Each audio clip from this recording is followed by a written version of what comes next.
MCG. Collingwood versus Fremantle. Big crowd, big occasion. Who will be the big occasion players this afternoon? Simmons back in the team and starts off by winning the tap. I think the start's so important, particularly for Fremantle. Can they settle and start playing good footy? Bell, Holland, Loney, and the Magpies tumbling forward. Des Headland safely taking it over the line. A big job for Josh Fraser today. Simmons back in this Fremantle outfit and the support that he'll get from Sandilands. So I'm sure Anthony Rocker will do his fair share of ruck work. Betheris over the top. Carr, this is Hayden now. Betheris back to Lucuria. And the Magpies a little haphazard, but at least they've got it inside 50. There's McFarlane, who was so bold and daring last week. Dion Woods, great to see him back in the team for Fremantle. Look at the kick. Travels from half-back almost to the 50. Johnson appears to have the job on Farmer. Gets some help from Coops, so does Farmer. Gets it back to Carr. Also back in the team. Here's Pollard. Was able to get the second bite. So the opening gambit from Chris Connolly to throw young Graham Polak forward. Has never kicked a goal in 19 games of AFL footy. This is a pretty tough task from that position on the ground. It's wobbly and a little too wobbly away to the right. Scores his second behind of his career. His first one came last week. So Fremantle on the board and it's been an interesting start. So Shane Woden awaits the umpire finish waving the flag, and this is his view. Where would you go?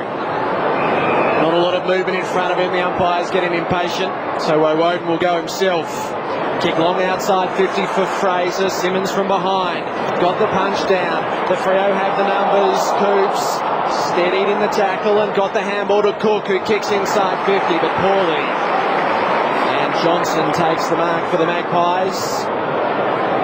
Just looking to come outside defensive 50 to Locken. Down the wing, it had too much on it for Tarrant. It'll land in space and takes, well, a Collingwood bounce, and Burns kicks them forward to Rocker. Does some wrestling with McFarlane. We talked about Brodie Holland in the preview. He has the job on Peter Bell. So a huge task for Brodie Holland, who of course played so well for Collingwood last week, cutting out Brent Harvey of the Kangaroos. The tap down ended with Burns. Holland kicks to dangerous territory. Cole swoops on the loose ball and tumbles it goalward. Which way will it bounce? Not the right way. And Collingwood have their first score, which is a minor to Richard Cole. And Michael Lockett, I think, has the job on Hazelby, as we were talking before the game about the fact that Holland, we thought, might go to Hazelby. So interesting that they've chosen him for Peter Bell. Hadrill bringing the ball back into play. Parker, as we mentioned, will be on Chris Tarrant this afternoon. Carr's made some space for him on the outer side of the ground. And so Freo controlling it well into half forward. And Coops, who was damaging there last week, had the chance. Cloak mopping up as he does so well. Loney had to be quick with the hands. He was perhaps a little too hasty. And he's able to control it. Look out wide, spoil on Headland. And now Malloy and Buckley can collaborate. Good run. First meaningful foray forward for the Magpies, perhaps. The Curious kick wasn't great. Gives Cole another chance. He played a very high tackle. The umpire spotted it. And Simmons to take the relieving free. So one behind each after 4 minutes. Saturday footy from the MCG, Fremantle versus Collingwood. McManus made the space and now provides the run.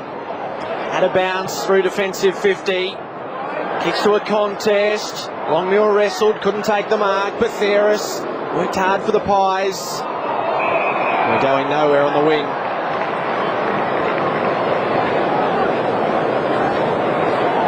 Peter Bell heavily involved there with Holland. Probably had the better of Brent Harvey last week in the Magpies win over the Kangaroos. Cloak, the third man up. Burns and Fraser. A high and hoping ball. They'll have to work hard here. Cook and Buckley, as it came down the second time. Cook had 2 or 3 swings at it. Didn't gain much ground. But the Dockers will come out here through Bell and now Hazelby. Gets to attacking 50. Polak couldn't quite get to the flight of the ball. He gathers now. A brilliant handball. Pavlich steadies and goals. Behind. It's swung away. Very late. Well, it's Very late. how good was Polak in that exchange? He's a talented player, of course, taken number 4 in the AFL National Draft behind Hodge, Ball and Judd, who have all got plenty of publicity, particularly over the last year and a half, but he is a real talent, and great to see him playing in a more creative role up forward. So Prestigiacomo breaking, and out to the wing, Headland, pursued by Johnson, and the ball over and out. And it's interesting because Fremantle in that draft wanted Polak. They may have changed their mind at the last minute if they hadn't had the first pick in the end, but certainly for most of the year they had their designs on Polak, so they got their man even though they made the trade. Of course, getting Trent Croad and McFarlane from Hawthorn. Well, I think they'd be very, very happy with what he's shown. Free kick plucked out there, and it's going to Scotty Burns. So Burns for the Magpies already had the 3 possessions, and looking to get them going again. Nothing on from him immediately. It's been a classic start in some ways, Michael, from this game. Yes, it has, in terms of the build-up, because it was an enormous build-up, wasn't it? Here's Peter Bell. Both teams struggling to really get the flow. Perhaps if either team's the more impressive so far, it's been Fremantle. Matthew Pavlich is playing across half forward. Jason Cloak has him. He started off in the centre square, but it's just drifted down to a permanent key post. Well, Collingwood haven't played a game without James Clement, I think, since round 2, 2001. So it will take their defence a little while, I would think, Michael, to be accustomed to not having James Clement out there. No, you're absolutely right. He is a huge loss, particularly with his flexibility of being able to play on smaller and taller type forwards on opposition clubs. To half forward, there's the matchup we've talked about. Pavlich, who is growing all the time, and his status in the game ever increasing up towards full forward. Great defensive work by the Magpies. This is where they can run and create. Burns, Johnson was about to be mowed down, and as a result the kick wasn't pretty. Rocker presenting, open spaces ahead of him, such for the hesitation. Fraser did well just to get back the ball. Headland trying to make an impact, he's going to get a free here. And he can start things up again for Fremantle. Fremantle 2 behind, Collingwood 1. Turnover started by a great chase and tackle by Troy Cook. Farmer with a chance to create something here. He'll kick to the hot spot at the top of the square. Polak wrestles, can't take the mark. Full the ball. It is Cook with a chance. His kick didn't have a lot on it, and Wakeland was there. Didn't make good contact, Cook. So Wakeland in the teeth of defence. Comes out to Woden. He takes off out ahead of Bell. And spears down the wing to Space and to Tarrant. Space and the boundary went out. Woden just playing on there, and he got on his left boot and realised there was no one there for Collingwood. And as we look at the Wakeland mark, just. One for the third umpire. Just. Fraser and Simmons test the boundary. Mercuria and Woden, who has a bounce as soon as he got it.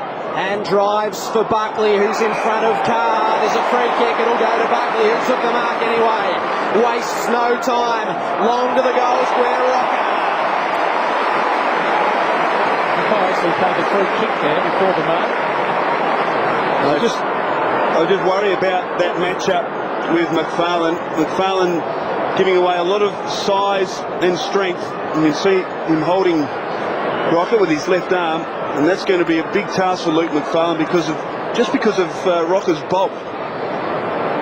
22 goals, 18 for the season, Anthony Rocker, so he's just better than 50-50. He found his goal-kicking form last week after a dry run.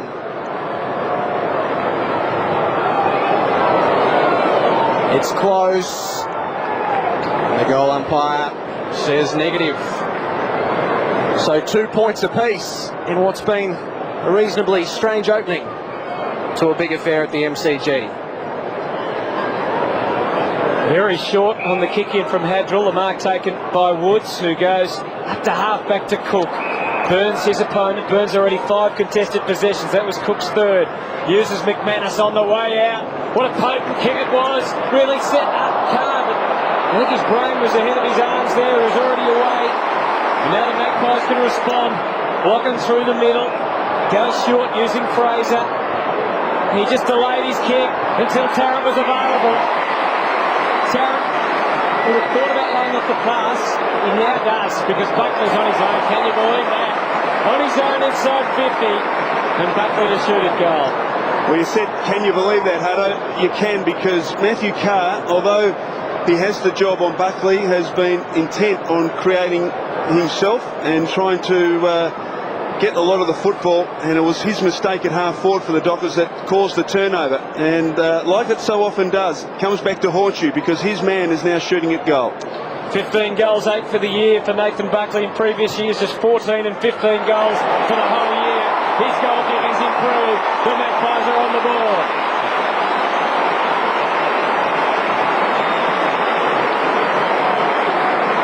Been in rare form in the last few weeks. He certainly has, and well, it's a big statement to say career best form, but he certainly is playing to the utmost level. And as I said, just the mistake there at half forward by Carr, where he just had the football spent, caused the turnover, and Buckley was left unattended effectively inside his own attacking 50. So first blood to Collingwood. It took a while, but Collingwood have got the first through their skipper Nathan Buckley, and they lead by that margin. On a windy day at the MCG, Buckley, he'll get the next stat as well and kick the Pies forward. Inside 50, Batheris couldn't mark. Walker's there.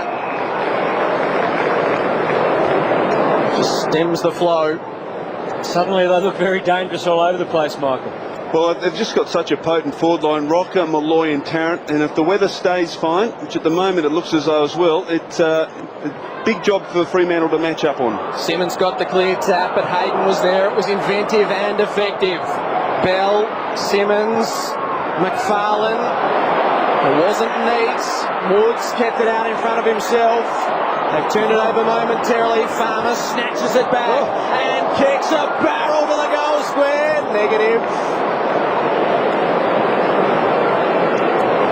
He made terrific contact, Jeff Farmer. Not to be. Just one or two steps there, and that was an awesome kick from Farmer.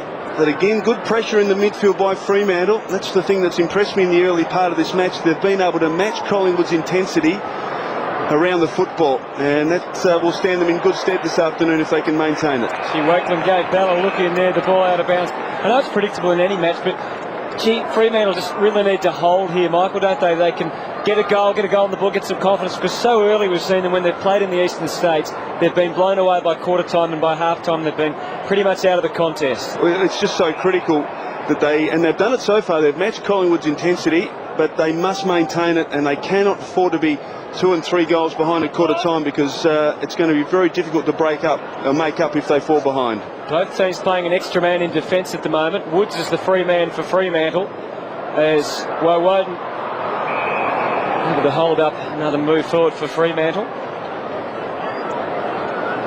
And at the moment it's Shane Wakeland who's the loose man for Collingwood.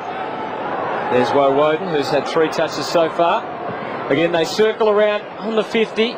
Havlett's doing the ruck work, but Fraser and Buckley, he's away again. Hayden may have just managed to stop him there in his tracks. Well played, Hayden, put his body on the line. Walker took a little long to get rid of it. Burns was there to work. Buckley, Lucuria, they're going to Pies. Rocket here, they control it so well. O'Brien over the head of Malloy. Delivery was not great. Hadrill, he thought long and hard about trying to take it over the line. In the end, Parky kept it in, and well played. Hadrill able to emerge with him, just missing a couple of handball targets, been a little imprecise on the way out a few times. They've missed 3 handball targets as they've run from defence, and it's just interrupted their flow, and this time it has allowed Collingwood to force a boundary throw in as we look at Paul Medhurst on the Fremantle bench and the Collingwood bench. You'd think Medhurst would get a run fairly early on in these conditions. Fremantle might get out of trouble momentarily. That's a good mark in front of Locken, and it's taken by Hazelby. Wants to try the other side. It's dangerous and it's imprecise. Gave Tarrant a chance. Will he use Batheris well? It took a Fremantle bounce. Let them back into the contest with Parker. It's scrappy inside defensive 50 for Fremantle. Collingwood, they're still pressing. O'Brien, that was clever play to Cole, and that wasn't. You don't see that too often. A 2-on-2 battle, a war waged for about 20 seconds. That was some great play from players of both sides there. Hadrill to provide some relief. Badly needed relief too for the Dockers. Carr. It's pretty static ahead of him. Pavlich is the first to lead. Doesn't have anywhere to go. So back to Hadrill. It's Parker actually, who's faced with the similar predicament. Pairs all over the ground. So they'll be patient through Walker. Chris Tarrant, 3 tackles already in this match, working very hard inside attacking 50 for the Magpies. Simmons made the most effective lead, and he's rewarded. Gee, it's hard work trying to get the ball from defence into attack this way. I think, Anthony, what they need to do is actually have some faith in their forwards down the ground and kick to a contest. I mean, it's surely players are manned up, but kick long to a contest as Simmons has just done. So here we go. Can they win the contest? They will. Headland, the ball probably came up just a fraction short there, and Headland was in best position. He winds up and goes long. Polak flew one-handed. Prestigiacomo at the fall. Gee, was met hard. Lost possession. Coops with a chance now as Cook. He gave ground to McManus. Roved it beautifully. Kicks to the square. Too much on it for Longmuir. And another minor score. 4 behinds to the Dockers, not really coming forward with any great system, and as a result are yet to post a major. So Nathan Buckley to bring it back into play. The Magpies 1-2-8, Fremantle 4 behinds, inside 50s, 8 each, and that's about what you'd expect. Well, they've certainly played marginally better, I'd suspect, Fremantle at the moment. They just haven't been able to convert a couple of opportunities they've had. So Buckley kicking goals at one end and kicking it back in at the other. Fraser, who are players who have grown in stature in the past 6 weeks. Josh Fraser has gone from a bench come forward player to a fine ruckman. Malloy takes it to the line, and it's over and out. And a double change being made by Fremantle down there. And just Rocker and Tarrant just spoiling each other there. Tarrant had the sit at the back, and would have been a sensational mark if he had have taken it. Rocker was just as high at the front of the pack. Sandilands on, you'll see him straight away. You can hardly miss him. There he is, number 31, getting the tap down. Betheras tried to barge through. Buckley did. Good defensive work there by Headland, but it provided a chance for Lucuria. And they were lining up across centre half forward again. Tarrant will look to lay it off, and he does very cleverly. Woden presenting, and Tarrant playing an excellent linking game across centre half forward.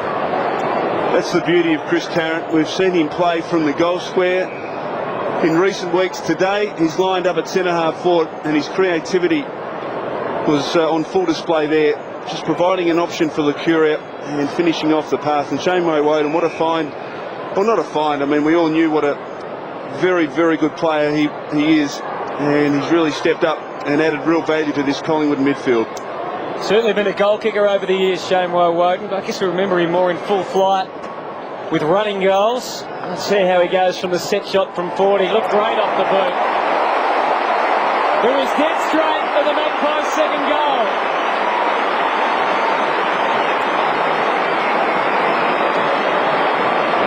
Shane Woden provides the Magpies out to a 10-point lead, and they're kicking to the end that's been the more difficult for the season. Well, I think that's a relevant point, and as we mentioned just a few moments ago, it's important for Fremantle just to get a score on the board.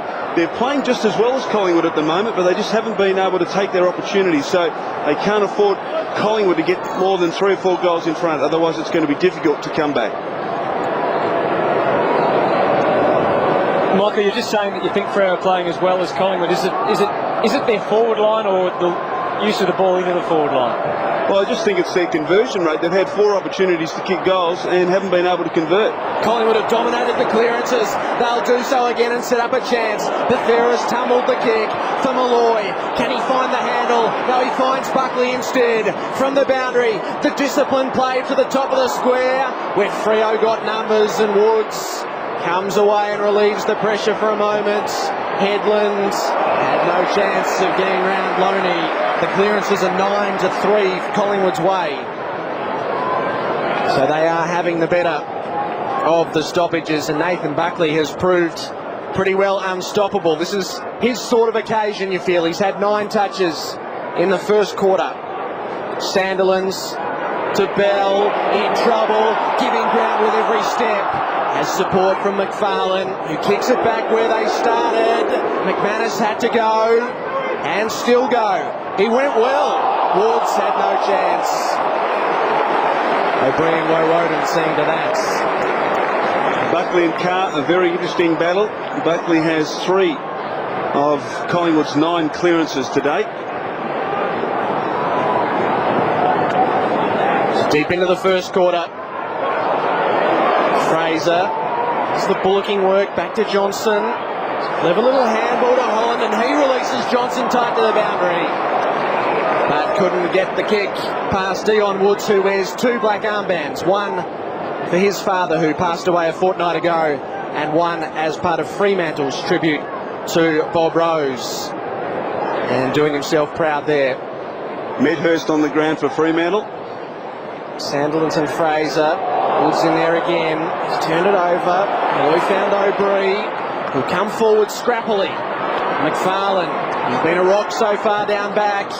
He goes the direct way. Medhurst tried to get off the back of Cole, but Cole read it best, and he has the chance to move the Magpies forward.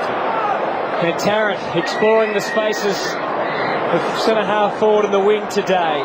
Fraser, what an impact he's had in this quarter. 7 possessions. Wakeland up from defence, just over the back of Rocco. He's going to get back into it first. Hedrill will try and stop him. O'Brien got in. The umpire nods the head. It's a goal.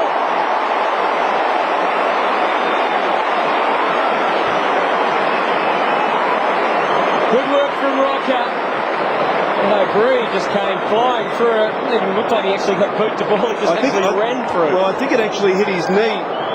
Just as we watch this closely, the toe poke from Rocker, and, well, it's hard to see from that angle. O'Brien off the shin or the knee, I suspect. But a great goal to Collingwood. And again, pressure back on Fremantle.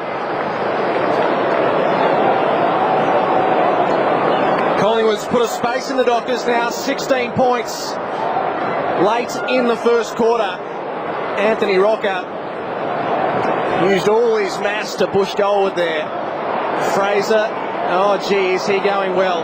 Not quite this time. Hayden, Hazelby, Pavlich, unscientific, but it might be effective. Longmuir flew. Medhurst, his first genuine chance. Got it to Farmer, who steadies and kicks the Dockers first.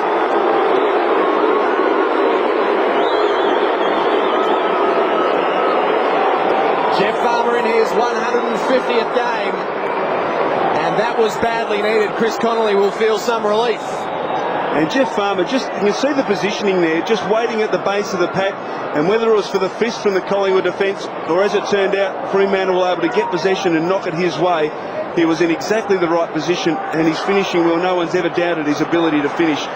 Much needed goal to Fremantle to give them some confidence. So Chris Connolly feeling a little better, the margin back to 10. Farmer kicking the goal, but Medhurst having a part in it. Fraser dominating both out of the middle and around the ground. Pavlich some important touches lately into Peter Bell. The captain trying to lift him. He was desperate for someone to give him some support. Pavlich dropped it and could have been penalised. Wasn't, the Magpies get it anyway. Then Buckley, an option on the wing. With purpose, he drives the centre-half forward, and Tarrant didn't fly. Sandilands an important touch. Crunching footy across half-back. McManus, oh, dangerous in the kick, but it was okay. And Grover takes the mark. Bell's a long way up the ground. Buckley will get back and try and stop it. Bell used every part of his body to try and ensure that he didn't. Shammer, Loney, boundary line. And Peter Bell, let's have a look at this now. He handballed back to Pavlich, who was under just as much pressure and was lucky not to be penalised there, Pavlich. But Peter Bell in that situation, at about just inside 50, would have been better advised just to have a shot for goal. He obviously wasn't confident in his own ability to do that. Cloak takes it off half-back. Rocker versus McFarlane. He eased into that one nicely, McFarlane. Hayden through the middle. It's an inexperienced defence from Fremantle, but boy, are they talented. Again, Woods getting it long. Medhurst at the back. He judged it well, couldn't complete it. Presta Giacomo. Great start. Blasted onto the wing. Gives Burns a chance for his 8th possession. This one in space, so many of them have been contested. Tarrant harassed by Woods. Okay, said the umpire. Walker again, slow to dispose of the ball. Woden in. Got it off to Burns. He kicks it low. They're lining up for the Magpies. Very vigorous was Grover. Umpire said it was all right, but Ferris recovered. Hayden in there. Good work from Johnson. Found a path. His handball made it tough for Didak, who's on the ground. Burns from a standing start. Up to full forward. Holland gets to the front with the height of Pavlich winning out. And his ground ball play was terrific as well. Hazelby versus Lockham. Going at it on the wing, and Lockham with superior pace wins out. He's got to get back goalward. He does so with a sweeping handball, much to the delight of Collingwood fans. Kinnear, Loney, they're queuing up down the wing, and it's Didak who kicks long to Burns. Couldn't take it on the second grab. Was it a free kick? No. Bell clears defence, and this might open up. Farmer down the wing in plenty of space and support. He kicks well to Headland. They'll want to go quickly here. Pavlich on the burst from 55. Gave it a great ride and put it through.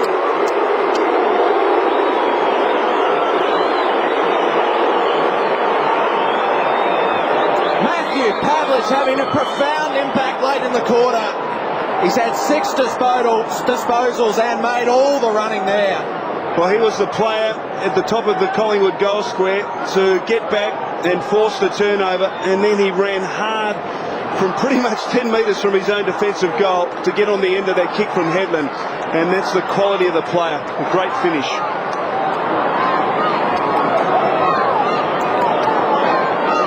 Have no doubt Matthew Pavlich will be in the top 10 players in the AFL before very long. He's got his team back in the game here. 4 points the difference suddenly. He sent them inside 54 times, and that was a great goal. 45 seconds remaining in the opening term, and we talked about them being at least on level terms after the first quarter, Mike. Well, they've done... Michael, a strange one. Every Fremantle player, all 22 of them, have had a touch. So they've all been off the bench and on and got a touch of the leather. Buckley with the important touch. They've got 25 seconds to work something. Holland accelerating away from the middle, and beautifully disposed straight to Tarrant. A bit of a heartbreaker from Freo here on the quarter-time siren if Tarrant can kick successfully. Now, Parker is the quickest player on the Fremantle list, and it just underlines how quick Tarrant is, because they started together, and his acceleration there to get onto the end of that Holland kick, which, by the way, was absolutely superb, was fantastic. Big chance here for Chris Tarrant. The umpire goes in just to reiterate where the mark is, so Chris Tarrant knows what's ahead of him. How will he judge the win? Collingwood 4 points in front, but they're going to go to the break. 5 points in front. I tell you what, how do you judge that win? I don't know. After seeing that kick to the right and then back to the left. At the end of it all, the Magpies are 3-3 and Fremantle are 2-4. Well, it was a great opening. Fremantle were able to match Collingwood's intensity in the first 10 minutes of the match, and Collingwood got away. They kicked 3 goals, but to Fremantle's credit, they kicked the last 2 goals of the quarter to set this game up. They needed just to get some confidence by kicking a couple of goals, and they were able to do it late in the quarter through the agency of Farmer and Pavlich. So all set up for a great second quarter. Well, the game, which had such great expectations, was a fraction slow to start, but boy, they got going. Collingwood lead by 5. It was a very vigorous opening at the MCG.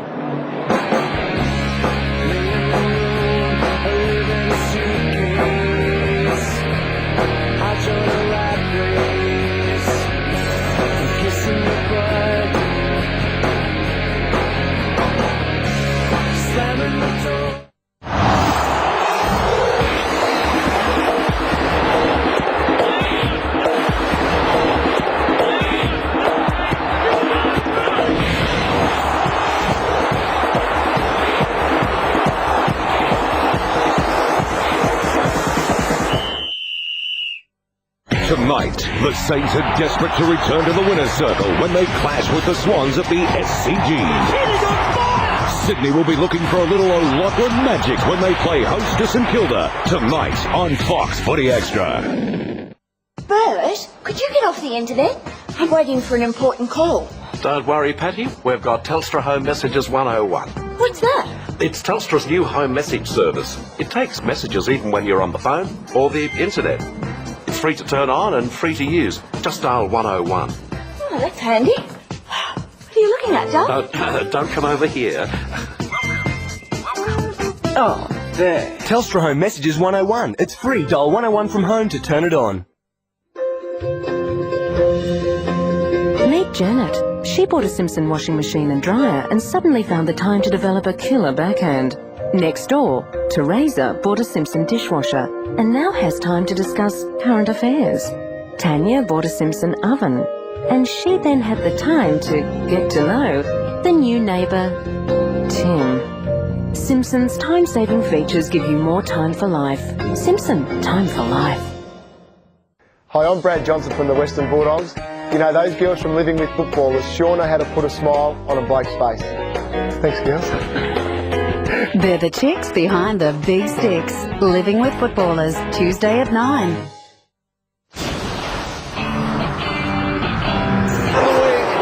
plenty of space and support. He kicks well to Headland. They'll want to go quickly here. Pavlich on the burst from 55. Gave it a great run and put it through.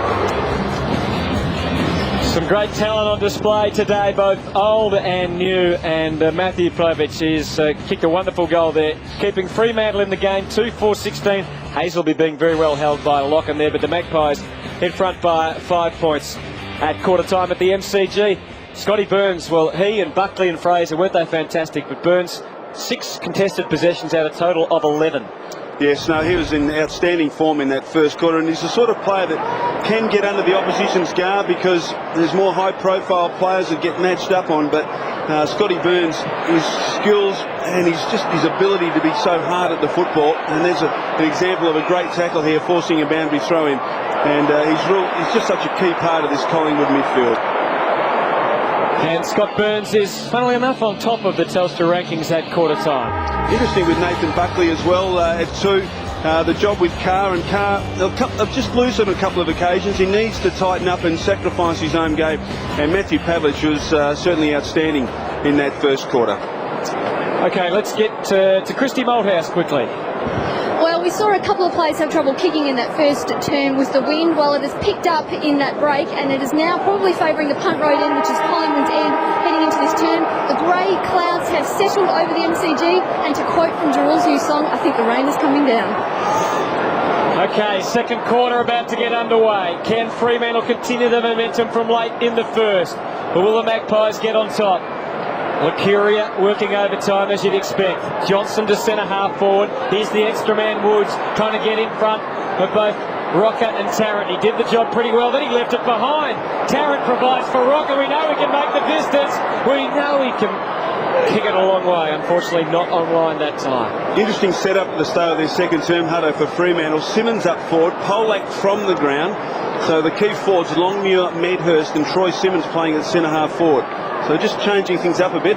Thought Polak did pretty well in that first quarter, giving them an option, but he starts the second term on the bench. Polak just only 2 possessions, but as you said, he presented, and Simmons is not a noted forward over the years. He's mainly been a ruckman, or if he's played elsewhere, it's been in defence.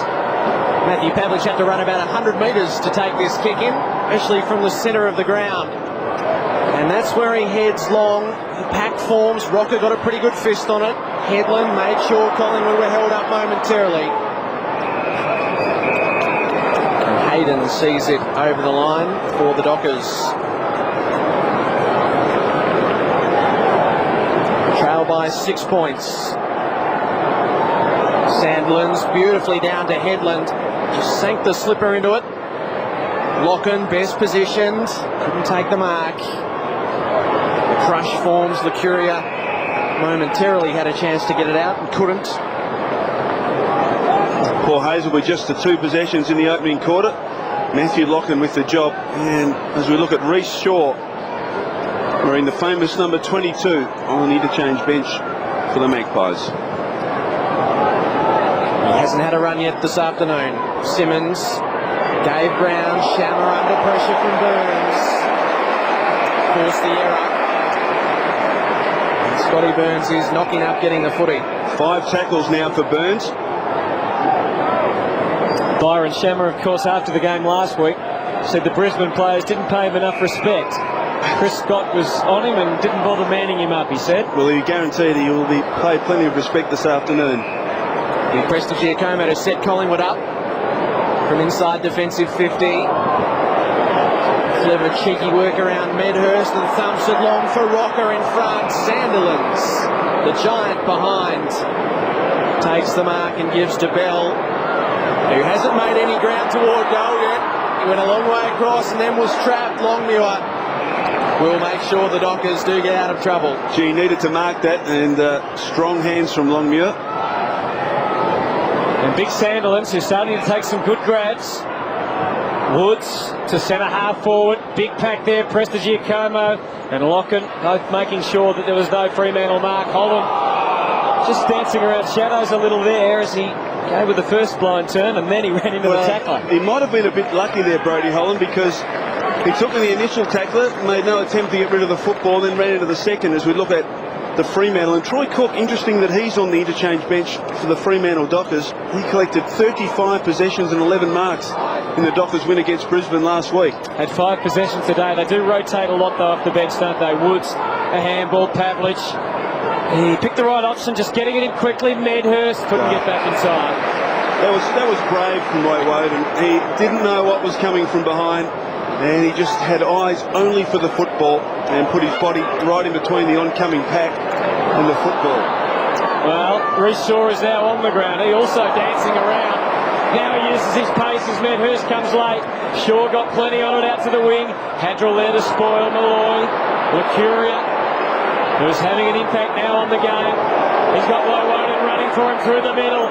Woden with a full head of steam, just didn't get the bounce he needed. And Sandilands again creative for Fremantle. Bell can go wide. Farmer licked the fingers, had the defence enchanted. And Jeff Farmer finishes off the work, and that looks to the heavens. Thank goodness that's my second.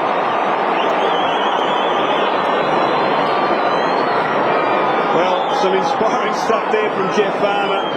And the turnover caused from the Lucuria kick, and it comes back. If you're going to centre the ball from the wing into the centre, you've got to make sure you hit targets, and that caused the turnover, and Fremantle were devastating. They got it quickly into the forward line, and Jeff Farmer is as dangerous as anyone in the competition when the ball is delivered quickly into the attacking 50. It's tied up on the back of a little bit of Jeff Farmer magic from a vital Collingwood turnover. Sandilands, the rucking and the roving. Shammer under pressure. He did okay, but only to Burns. Cloak, Rocker. So Rocker with a chance to set Collingwood up.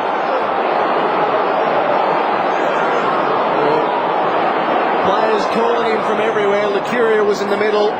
He stayed more direct for the forward line, but it won't pay results. Carr will rebound for the Dockers. Hazelby made a great contest.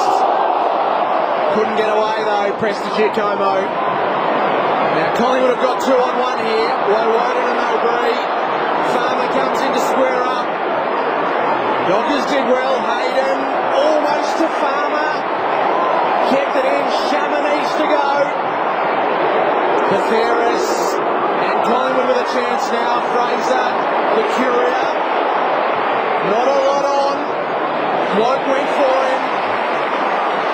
And plays on. Reece Shaw, clever kick. Didn't blaze away. And instead used Holland. That's his angle. He'll have to kick it some 50 metres. So the intensity just in the last few minutes, you just sense has really lifted from both teams, and some great one-on-one contests all over the ground. Locken, as I mentioned, doing a fantastic job on Hazelby. And Brodie Holland, not just defensive in his job on Peter Bell, but looking to create space. And Jason Clough having a hand also in this passage of play. Brodie Holland, he set it up beautifully and rewards some mighty work in the midfield.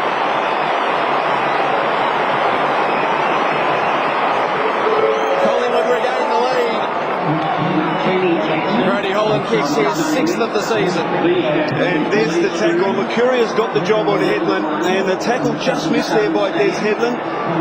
Mercuria was able to break through it, and great composure and poise there shown by Mercuria, who's often criticised for his disposal skills, but he steadied and delivered immaculately onto the chest of Cloak, who was able to get it off to shore. So Brodie Holland, whose most famous day in footy, of course, was here at the MCG when he kicked 8 goals in round 2 last year against the West Coast Eagles. Now casting a new role as a run with or tagger out of the middle. Here's Lucuria again, as we mentioned, starting to really do some damage. Terrence on the end of this one. A little bit of hesitation between Malloy and Tarrant as to who was going to go for it. O'Brien, Malloy into a brick wall, and Woods takes a great mark. Chris Connolly said if he wasn't, earlier in the year, he said if he wasn't a footballer, he'd be an Olympic athlete. If he wasn't an Olympic athlete, he'd be the lead singer in a band. And I think he was trying to say that he's pretty talented. Well, we certainly all agree with that. He also said if he wasn't the lead singer in a band, he'd be an NBA basketball. I've forgotten that one as he goes to half-back. Simmons was the target, surrounded by Magpies. You can see some of them there. Malloy and Lucuria. Terrence got 3 to beat. Couldn't get his way to the front. He's reckless and bold, isn't he? He's marking a Tess McFarlane. You saw him late last week take such a great mark against Brisbane. Carr's got it, and Fremantle, who trailed by 6, are away again. They're steaming forward. Simmons is the target. Has Prestigiacomo to beat. Couldn't. McManus roving. Couldn't get through. Play on was the call. Simmons got to Headland. Spun out of trouble and then gave the footy away. Woden and Shaw. Short Tarrant a long way from goal. Taking his marks. Rocker. They'll patiently set up here. Fraser's made a dash deep. Woden's on his own. He'll play on for Shaw. He didn't give it to Shaw. He went himself instead. And drives long. Fraser plays on and goes.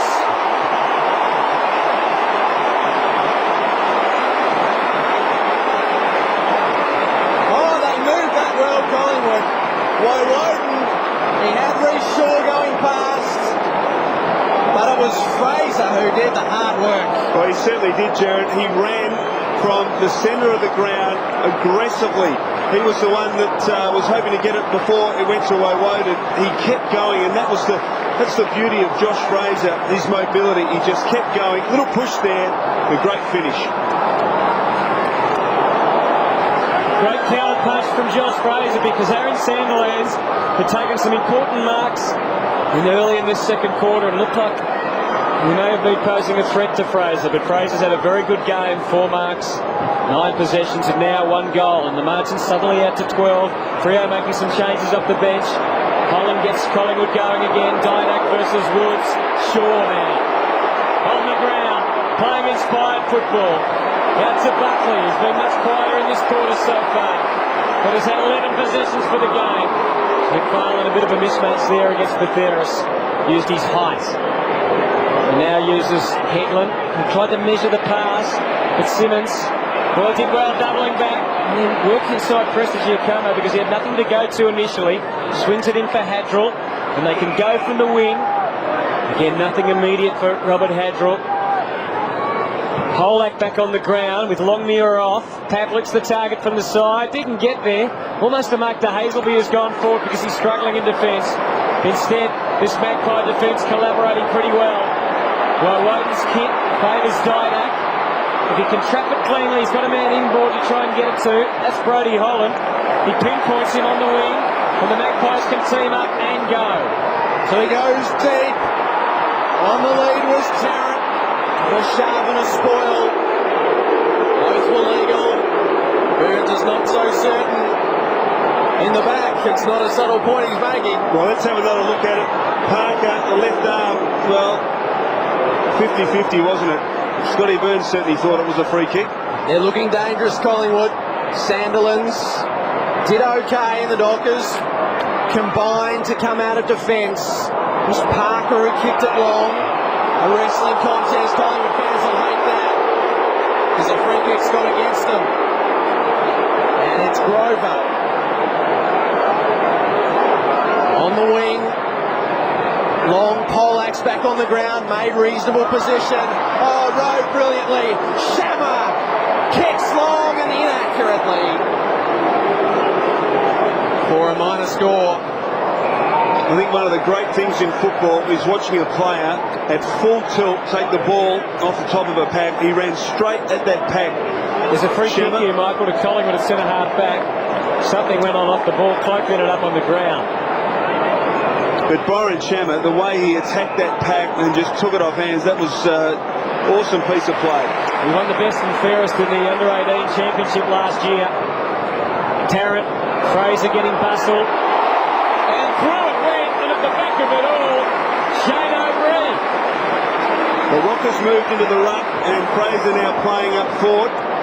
And another big job for Luke McFarlane to play on Fraser. And Shane O'Brien, another one who just sneaks under the guard. And Hayden there just a couple of metres behind.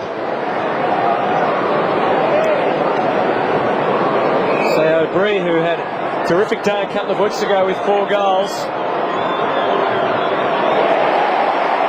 And he makes the most of that one. The Magpies lead by 3 now.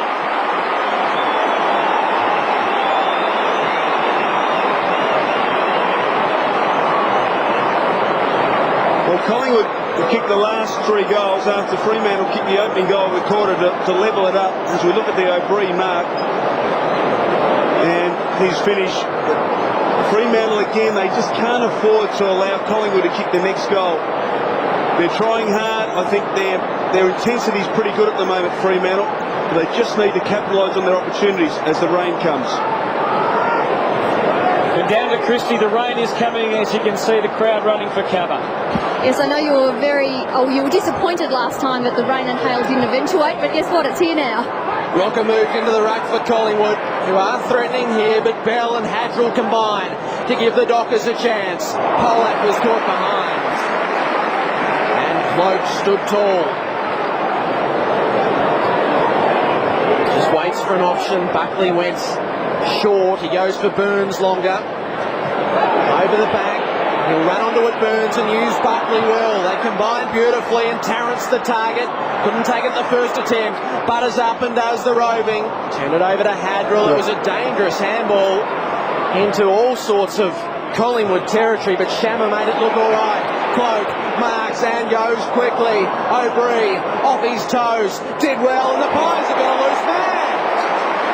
It's Holland, who found himself in space on the turnover. Well, it was a turnover, and the turnover was caused by a missed handball by Fremantle at half-back. They have missed the target 4 or 5 times when they've tried to run the ball out of their defence, and what it did do, it put the receiving person who had to gather the football under pressure, and he missed-kicked, and Jason Cloak was able to take the mark and force it forward. So they've made some bad mistakes on the back line, Fremantle. The rain tumbling down at the MCG. Brody Holland makes no mistake, and the Magpies have a good lead.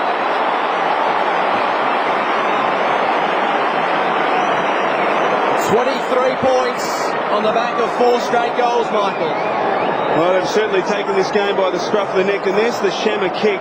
And just before that was a handball that missed the mark. And O'Brien, some great ball handling skills in the wet conditions and a great finish. He really does have exquisite skills, Shane O'Brien, and they're on full display right there. Great finish from Brody Holland, who's doing a great job on Peter Bell. Yes, Peter Bell's direct opponent, Brody Holland, has now kicked 2 goals. Bell himself 9 possessions, Holland 7, so he's winning that one at the moment. Cook back on the ground. Here's Bell to try and respond. They carry it beautifully. The man on the end of it was Pavlich. He just put the foot down and went bang and said, "We need a goal," and there it is. Well, he is an outstanding talent, Matthew Pavlich, and it's interesting just to note the number of times Peter Bell has look for him with handball right throughout the course of this match. And you see Peter Bell there giving off the handball to Pavlich, and his skills and running ability for such a big man, he really is an awesome talent. And the fact that he's going to be at the Fremantle Dockers for the next 4 or 5 years is something where they can really build their side around. He is a real talent, playing in the midfield at the moment, but has the capability to go up forward. Into the wind as well. It's been hard to kick goals from 40, and he's drilled that home from 50. So Matthew Pavlich again gives the Dockers a lift. Can they make something of it? They might. Cook to Shammer, and they're deep in attack again. Cloak having a good quarter. Medhurst trying to be creative. Cole was met hard. Hazelby, Headland was touched, so it won't be out on the full. Cloak's had some important touches down there, Michael. Yes, no, he's a very good player, Jason Cloak. A number of smothers and spoils he affects. And he Jeff Farmer, the worst for wear here. Just looking at the back of Farmer's neck, so let's hope everything's all right. He looks to be okay. Dangerous territory, but not while Cloak's around, but his thump went straight to Cook, combines with Hazelby, blazed away and missed. Hasn't had too many opportunities, poor Hazelby. In fact, that was only his third possession and didn't have really a lot of time to get ball to boot. Oh, it was a knee. Flying knee. More time. Plays restarted. Cloak's thrusting them forward again. Fraser. One-on-one in the square. They're under pressure. Fremantle. McFarlane taking no chances. And the Magpies again have been one of the most efficient teams at taking the ball all the way for scores from full back this year, and that trend continuing. 7-5-47 the Magpies, 4-6-30 Fremantle. Dion Woods. Not much on for him at this stage, so he's going to go as long and as wide as he can. Fraser at the back, Rocker at the front, Pavlich 2, 3 goes at it. Carr out to the boundary, and it's safely over and out. Collingwood lead by 17 as we get towards the latter stages of the second quarter. And a great day for the boundary riders and Ducks today. I'm right with you in spirit, Christy. Here's Buckley. It's a half-forward little nudge from McFarlane. He's doing a good job on Rucker. I question whether you'd have the size to match up on Rucker, but he's done a very good job. Direct footy by Fremantle there. Medhurst ready to swoop. Oh, Farmer was flashing past, ready to take it, but the little handball give didn't come. Gee, Shammer, doesn't he work hard? Hazelby also working overtime. Gets a chance in front of goal again. It was a better effort than the last, but same result. And Fremantle go to 4-7-31. Collingwood 7-5-47. We'll see how they defend this kick in. Well, Jared Malloy on the bench, but Richard Cole there, he had the chance just to hold the ball up. He wouldn't have been penalised, but he gave it out, and good play by the Fremantle forwards to turn it over. They've rolled the dice long again here, Collingwood, and they're charging forward through Buckley. Not the greatest kick, but it did find Tarrant out of trouble, and then to Didak. Picked it up off hands and knees cleanly, but turned it over with a reckless handball. McManus. The Dockers will get away here through Bell. Simmons is the target. Pinch some ground there on Fraser. Squares the ball to Cook. Where to from here? Collingwood have managed to get numbers back. Pavlich just goes over the top of them with a huge roost. Gives his forwards a chance. Farmer's the man. He was dragged off it by Johnson. Was great play. Johnson's heart would have been pounding then as Farmer charged toward goal. Well, he seemed to have 2 metres or a metre and a half in a step, and Johnson kept his composure. It was superb play, didn't give away the free kick, and was able to force it behind. Johnson bounding out of the fence, kicks for the wing and for Rocker. As this battle continues, Polak takes it to the line. Woden perilously close to going over. Now it is. Polak now got the job back on Rocker. And Matthew Pavlich is really starting to have an impact on the game. And as we look at the marks inside 50 where Collingwood are dominating, but they don't need to mark inside Fremantle if Matthew Pavlich has got the football. Over the top. O'Brien back to Burns. Tarrant to the right, to the left. He double back. He's got the metre on Parker and he almost took the mark. Not quite. Didak couldn't get a handle on it either. Some murmuring around the ground. What about a free kick? Well, let's have another look at it. He's been perhaps harshly dealt with a couple of times, Chris Tarrant. Let's have a look at this now. Parker getting back.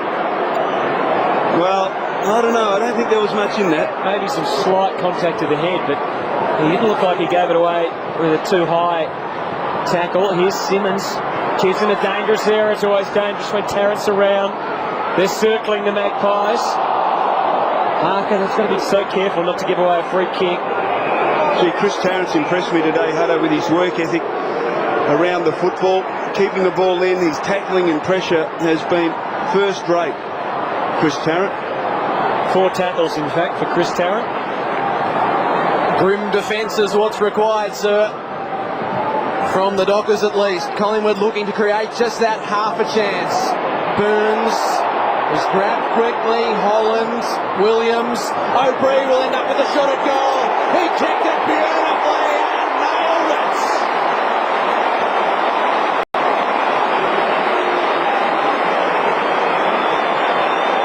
Great goal to the Magpies, who lead by 21 points. The pressure of having the ball just that half a kick away from goal, telling in the end.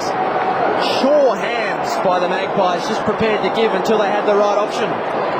There's Shane O'Brien, second goal for the quarter, and he's one of those midfielders that it's hard to match up on. He's a very good player.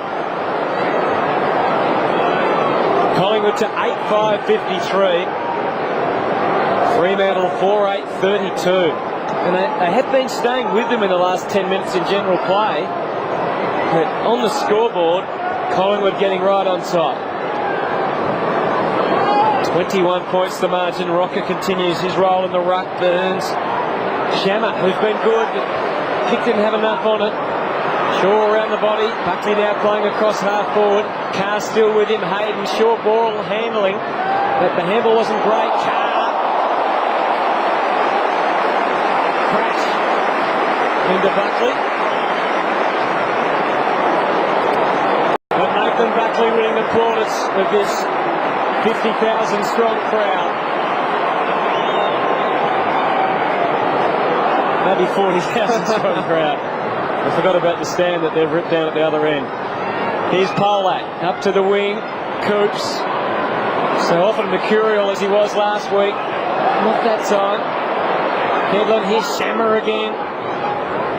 You'd think he'd relish these conditions. Gee, great pressure, isn't it? Simmons rides a few bumps. Here's Shammer trying to find a way through. Yeah, tough for Medhurst. Cole did well. Woden left it behind, but enough Magpies have got hands on it. Lucuria. Well played, Medhurst. And he got it towards the line, and now a chance presents itself. Coops can't blast away. Lots of Magpies inside defensive 50. He was great to get it to Bell. Bell under pressure from left, under pressure from right. Got it to Pavlich, who goes down in a heap because he knows he's missed a golden opportunity. And there's been a few that have gone begging for Fremantle this afternoon. They're 4-9-33. Collingwood 8-5-53. Pavlich has kicked 2-2, and every time Bell gets it to him, he just looks for Pavlich. Shaw drives the Magpies out of defence where Tarrant presents. And is told to go quickly because Buckley's on his own. The kick cleared Simmons and found Buckley. He's got Holland shorts, and he's got Cloak charging into attacking 50. Buckley to dangerous territory. That is a strong mark by Polak, and then almost a careless handball to Hayden, who made it okay. I think one thing the Fremantle are doing, they are playing on at all costs. They've had 12 times they've played on from marks, so they're trying to get on with it quickly. And McManus drives long to Pavlich. Couldn't take the mark, but will get the free kick. Locking didn't have eyes for the football. Pavlich goes quickly again, Michael. This time to McManus. He was run down as he kicked it. Hazelby's the target, almost dragged it in. Outnumbered. Steady play by Johnson was good. And the counter-attack might hurt here through O'Brien, who goes quickly. Fraser's the target. Couldn't take the bouncing ball. And lets Fremantle in through Woods. And now across half-back Grover showed pretty good composure. Had it tough for Headland. 2 pies to beat. Ground level, Cole was there. He's got a yard on Medhurst. They're pressing now. Lucuria, Fraser, good spoil from Polak, very disciplined. Burns, Walker with a job on him at the moment. Back to Holland again. They've controlled it well. But a gaping hole opens up through centre half forward. And Nathan Buckley got there. So did Carr. O'Brien sweeping in. Clever kick around the corner. Didak and Tarrant. Mark free kick. No, neither. Didak back to Buckley. Will he go off the left? He might steady and kick a goal off the right instead. Couldn't swing it back. 8-6-54 Collingwood. 4-9-33 Fremantle. 10 disposals for Shane O'Brien this quarter. He has really stepped up, and in that particular contest was front and centre, was able to get the ball forward. And another dubious decision there on Chris Tarrant. They've been, certainly last week the umpires pretty hot on the push in the back. Certainly would have qualified last week for a free kick. A minute and 4 seconds remaining in this second term. And Dion Woods is told to go. Didn't have a lot to go to, as you saw. Oh, that's a great mark. Polak, who is having a great day, gives to McManus and goes direct, but not effectively, where Johnson out-positioned Farmer. Cole's his target. Seconds tick away. Collingwood with a chance to build here. Rocker. Locken was going past. He was ignored. Rocker goes longer where Didak has to fly from behind. Couldn't take the mark. And Hayden couldn't get away. They'll probably take that result with 26 seconds on the clock. Fraser with a chance to maybe manufacture half a chance here. Goal to O'Brien, who's taken without it, and that one has been paid. Much to the relief of Collingwood fans. They might feel they've been on the wrong side a little bit. Certainly Collingwood fans always feel they've been on the wrong side. The runner tells O'Brien to go quickly, and he does, and poorly. And Polak's there again. Just thought he was going to try and lay a handball off then. Half-time at the MCG, and it's been a very intriguing contest in terms of scoring shots. Collingwood 14, Fremantle 13. We'll take a break at half-time.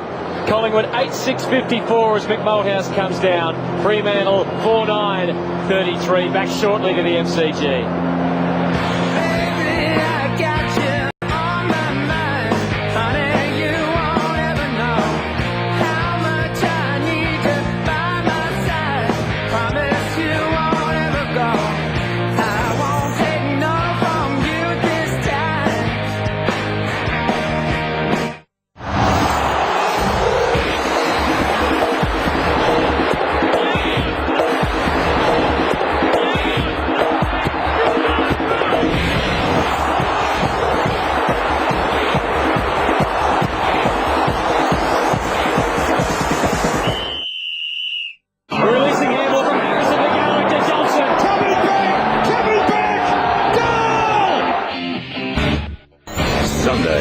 Cellar dwellers rise up to meet the mighty South Australian ladder leaders. And now, we're the The kids from the kennel may be in the doghouse, but the power of prove vulnerable to young sides with plenty of bounce. It rained cats, it could rain dogs. The Western Bulldogs get power hungry. Sunday on Fox Footy Extra.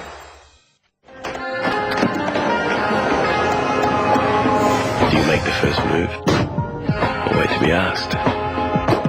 Are you a lad or a snag? Do you make something of it? Or do you just keep walking? Do you stay? Or do you go? Do you change? Or do you stay true? Telstra has a new easy way of getting messages on your home phone, and it's completely free. It's called Telstra Home Messages 101. It takes messages when you're away from the phone, even when you're on the phone or internet. To turn it on, just dial 101. You know, it's great doing television without having to do a gag. Telstra Home Messages 101. What's funny? It's free to turn on and free to use. Dial 101 from home to turn it on.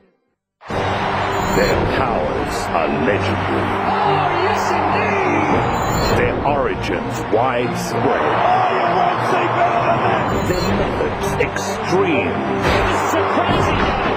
But when the weekend's over, Bang, bang, bang. they'll be the game's last hope. What a new team. Well, that's what we think. For a complete wrap-up of all the weekend's games, catch The Winners with Clinton Grievous, live Sunday 7:30pm Eastern. Well, the sun has been shining for most of the afternoon, and it is at the moment at the end of the first half. The margin at the moment is 21 points at the MCG as we get ready for the third quarter. And Michael, I mean, we're going to have a look at the player rankings here, and I know Matthew Pavlich will be pretty high up for Fremantle. Who do you think can lead them back into a chance to win this game? Well, I think they need more out of Hazelby in the midfield. He's been very well held by Lochan, and that man there, Paul Medhurst, he's the other one. He started on the interchange bench, came on during the first quarter, but really hasn't had any impact on the game whatsoever. And if Fremantle are going to get over the Magpies this afternoon, they really just need an even contribution from all their players, and it'll need someone like Paul Medhurst kicking 3 goals in the second half. Magpies back on the ground. Nathan Buckley there, 16 possessions for the day. Well, let's find out whether the Fremantle Brains Trust think they can get back into the game. And Christie's with one of their assistant coaches, Callie O'Donnell. Well, Callie, what was the message there at halftime?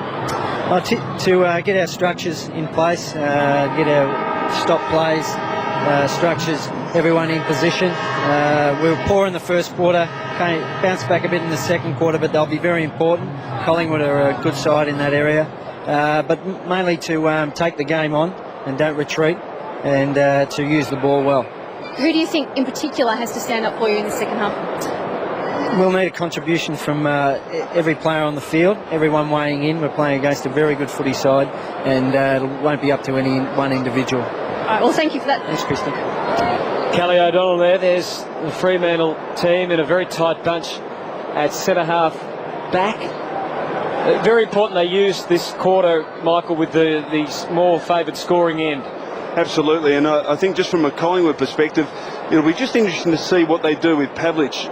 Lochan's done a fantastic job on Hazelby, but I wonder whether he's the right person to play on someone like Pavlich to match his speed and his strength. So it'll be interesting just to see what they do with Pavlich. What about Headland, Michael? Just the 7 touches in the first half. Well, Lucuria's done a fantastic job on him. And he's another player in the midfield like Hazelby that really needs to lift and give them some momentum through that part of the ground. Peter Bell's tried hard. He's had 12 possessions. But again, his marksman has been Brodie Holland, and he's contributed to Collingwood's cause by kicking a couple of goals. Justin Longmuir would be a big worry to Fremantle. He kicked 6 goals here against Melbourne about 5 weeks ago, and he was in great form between rounds 6 and 11 when he kicked 21 goals, but since then it's really dried up for him. He's only had 2 possessions today. Well, Sandilands is now lined up in the goal square for the Fremantle side. Medhurst is also in the forward half with McFarlane playing up forward for the Dockers along with Longmuir. So Chris Connolly is not going to die wondering. He's trying everything he can. Second half begins with Collingwood in front by 21. Headland's initial kick was smothered, and the game continues as it was in the second quarter with Buckley and Lucuria prominent. Johnson, be a near footy out there, and most people seem to have trouble handling it. But Paul Lucuria gets penalised, and he looks a little nonplussed by the decision. Here's Byron Shammer, been one of their best today since he came off the bench. 24 possessions last week, 9 today. No one behind him, so plenty of numbers ahead. On the half volley, Pavlich forced to kick off the left. Looked like he enjoyed doing that too much. Buckley was always going to take the mark. While Woden breaks, he flirts with danger a bit to find him. Didn't make the cleanest of contact. No one on the mark. Medhurst goes now, but it was too late because Shaw's away. Wakeland's still running. Shaw, we know about his speed and his dash. Tarrant's got both of those things as well. Harker. And it's over the line and out of bounds. So no score in the opening minute and a half as we check the Fremantle bench. McManus, Coops, Farmer. I wonder if that's because of injury.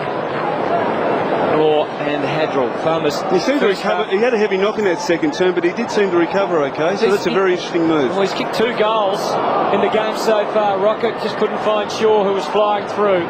They've got away through Hazelby back to the middle of the ground. Medhurst playing in front, presented. Did pretty well at ground level as it turned out. Path opens up for Cook, who gets it in quickly. Big Sandy lands Lumbers.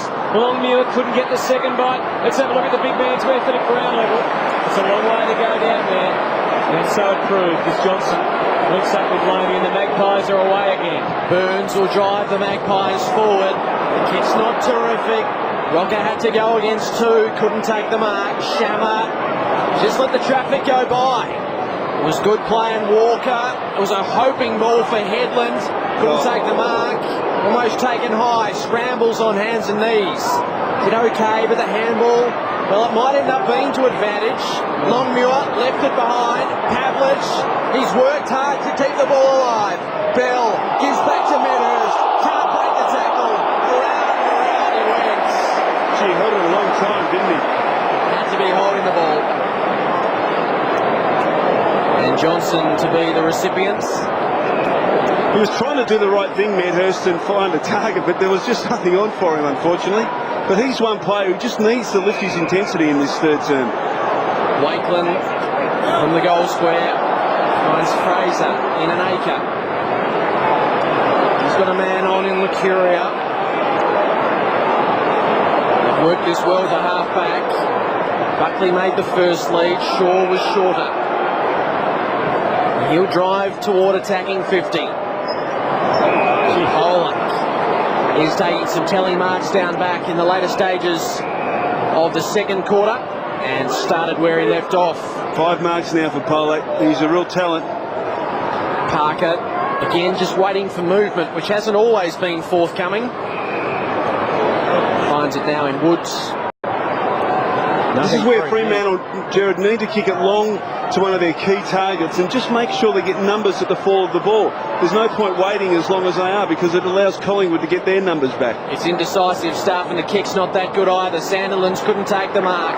Burns, Cole, he's turned it over to Hazelby, breaks the tackle and then kicks long to McFarlane,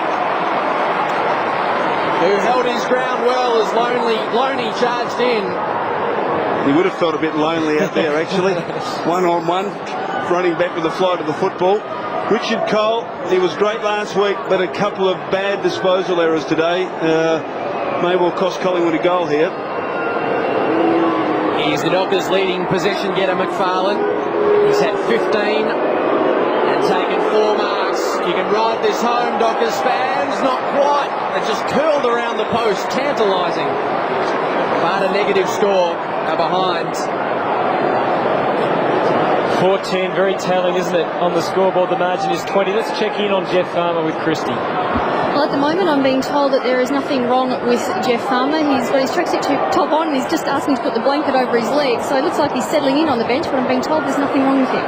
Wasn't a great kick in, but Holland made it look okay. He's growing in confidence. His ball usage superb on that occasion. Mercuria now Buckley. As the Magpies again hold on to it through the middle. Lockham thinks his way through, goes for Rocker. He's just trying to thrust the body of Polak away. Polak's been great. And this time he gets support from Grover, and it's over and out. Good play by Grover there. There was a 1-on-1 contest, and he was the only player that made the effort to get across and help his teammate. In the end, that was a difference between getting the ball over the boundary line, which is where it is, and Collingwood maybe kicking a goal. Preston Giacomo coming back on and Ryan Lonely going back to the bench. Here's Tarrant, his kick not going anywhere. We're inside 50 though. Little shove for Hayden, play on, Lucuria farming the ball out. Locken, bit of pace and acceleration from Johnson. A little twist and turn, and then the desperate lunge from Williams. 8-6 Collingwood, 4-10 Fremantle. They were able to convert a couple of times in the second term from situations like this. Collingwood, and it's Rocker. He'll try to find the way clear and did all the work himself. He might set up a goal here, not quite. Hayden was okay. Yes, the umpire gives him the all clear. And Michael, if you look at the list of their goal kickers, O'Brien 3, Holland 2, Woden and Buckley amongst the goal kickers. A lot of their goals have come from smalls. They certainly have, and the conditions in the first half fairly difficult for the marking forwards. Simmons did all the work himself, pumped it out, but only as far as Johnson, who can reload for Collingwood. He'll do so and go to Rocker, who used his strength well, fended Polak away from the contest, and completed the mark himself. Well, there's a number of players, Jared, on the ground this afternoon, key forwards for both clubs that haven't been able to kick a goal, and Anthony Rocker is one of them. Chris Tarrant has played up the ground a lot today. He hasn't kicked a goal. Didak goalless. Malloy's the other player who hasn't been able to trouble the scorers. And for the Dockers, Longmuir, Medhurst to name two. So Anthony Rocker, that's what he's looking at into the gap at the MCG. With the chance to kick the first of the third term. It's an imposing behind. O'Brien just questions that had a little bit of grand final about it. I was going to say. It had a lot of grand final about it, didn't it? O'Brien was questioning the decision. I wonder if we've got the replay from behind. Hayden goes out wide, I'm only joking. To Headland from halfback. Kicks it up to the wing. Buckley, Polak over the top, and it's over and out. 3 behinds to Rocker for the afternoon now. 8-7 Collingwood, 4-10 Fremantle.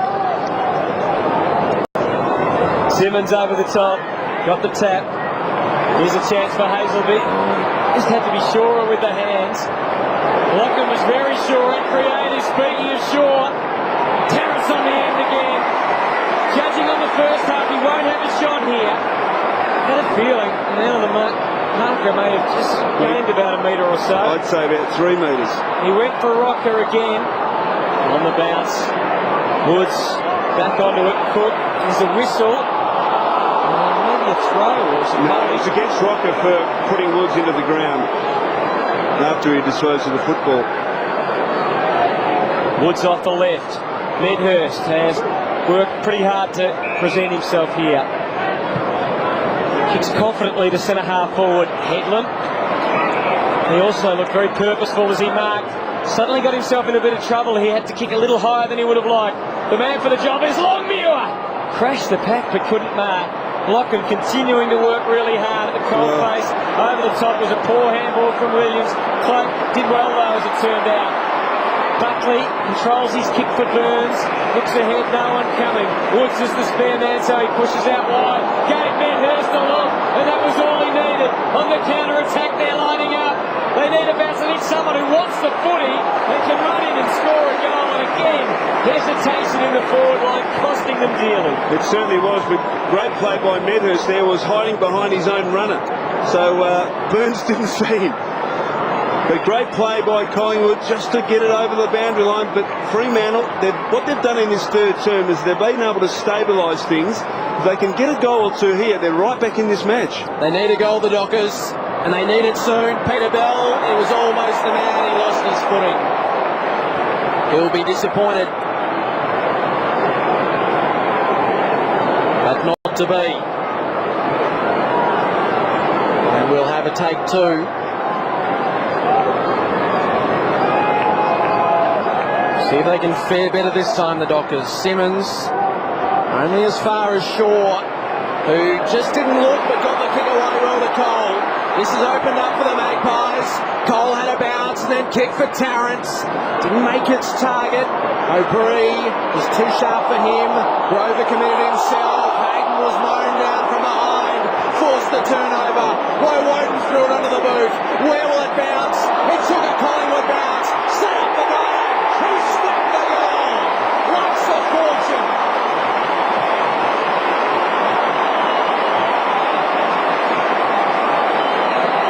And suddenly it's 27 points. Well, Collingwood in control. They are, Jared. Biggest lead of the match. A great tackle there from Kinnear just on the ground. And a bad bounce for Polak. But at the other end, Fremantle had their opportunities. They just weren't hard enough with the football in their fourth half to try and tie something up. And really, a goal against the flow of play for the Magpies. Biggest lead of the match. Well, it was a great tackle from Kinnear that created this, but what about the bounce into the lap of Alan Didak? Once again, Didak able to kick a goal. He's done so in 12 out of 15 matches so far this year. Hasn't had a great season by any stretch of the imagination, but the Magpies have stretched their lead now to 27. And Fremantle, who have got the scoring end of the MCG, have got to get going now if they're going to win this game. Simmons bundles them inside 50. Medhurst, Cole, great tackle. No, not a great tackle. Free kick going to Cole. Yeah, I'd like to have a look at that again because I think Cole did have possession. Crucial decision. Too short's been good. He has. Into the wing, he kicks. And Kinnear, who laid that important tackle a few moments ago, can bring it into Cole, decides not to. He's got Mercuria leading for him. Goes poor kick, and that's an area of the game that has prevented him from playing more senior footy. Here's Headland with the mark. Pavlich pushing down, providing an option. Might have to go here. Matthew Pavlich flew again. The ground level players are all Collingwood. Shaw, Prestigiacomo, another daring run. Another, well, interesting kick. Oh, Tarrant protected the ball magnificently. Didak runs back for him. Burns is away in the pocket. Sets it up for Didak. And Didak gets there. He can line up for his second goal in 2 minutes. And just about put the game beyond doubt. Well, Simon Prestigiacomo is, we talk about the fact that he's underrated. Well, he's been absolutely superb today. But Chris Tarrant marked number 9. And we just saw it back a few moments ago. As you said very, very well, Hutto, he protected the football and was able to keep Parker off the ball. And Didak, as we know, is a real live wire up forward. So Didak. Task looks simple enough. He's a goal kicker. And he is again.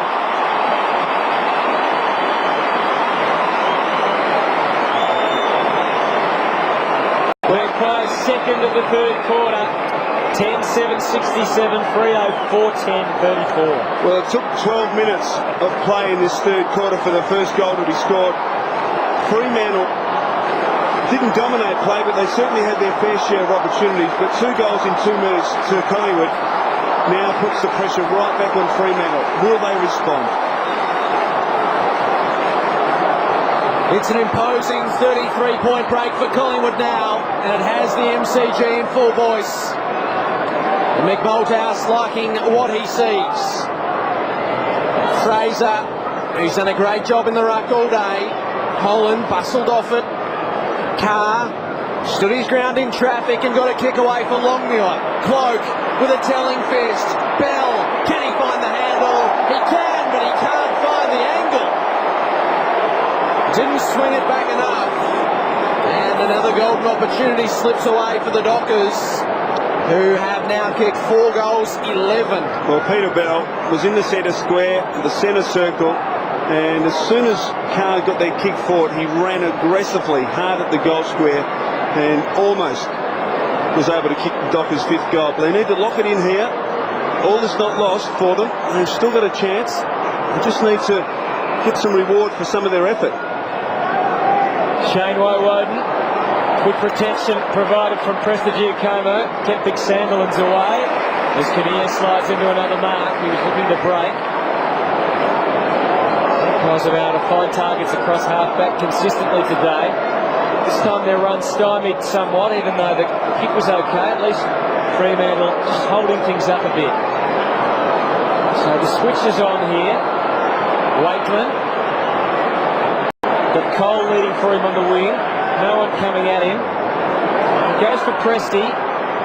Good spoil from Medhurst and the ball over the boundary line. Just in the background of the shot, you could see Tarrant running. That was where the kick was intended. Tarrant ran 80 metres to try and get on the end of that kick after the Collingwood switched the play. Coops back on, and Dick Sandilands off, so the Magpies are going to have to restructure their defence here. Lockham took an eternity. Well, he had an eternity. And that was an indictment on Fremantle, as it turned out. Could have been a high tackle there. Well, an interesting kick going backwards with much vigour, but it proves to be very creative. Shaw streaming through the middle of the MCG to Tarrant. How often have we said that today? Tarrant has taken so many marks around this position today. He's laid off pass after pass. And now he may go back and be able to slot one himself. Reece Shaw came on during the second quarter, is now up to 13 possessions halfway through this third quarter. And he has been absolutely superb across halfback, setting up goal-scoring opportunities. So here's Tarrant. 4 times this year he's gone goalless, and the way he's going today might find it hard to kick one. He's getting so many marks, but most of them have been a long way from home. The Magpies 10-8, 68. Fremantle 4-11, 35. Just the two behinds for Tarrant.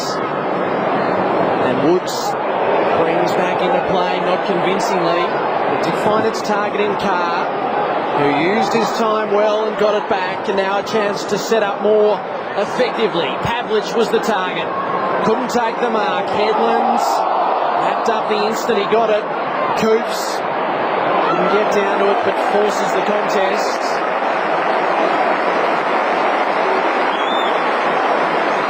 Collingwood fans appreciative of the effort of Cloak. Troy Cook, 35 possessions last week, just the 10 this afternoon for the Dockers. And there's Buckley and Burns heading the disposal count for the Magpies. Just a bit of a mess at half forward for the Dockers. Locken probably didn't want to release that in the end. Anthony Rocca waits his turn.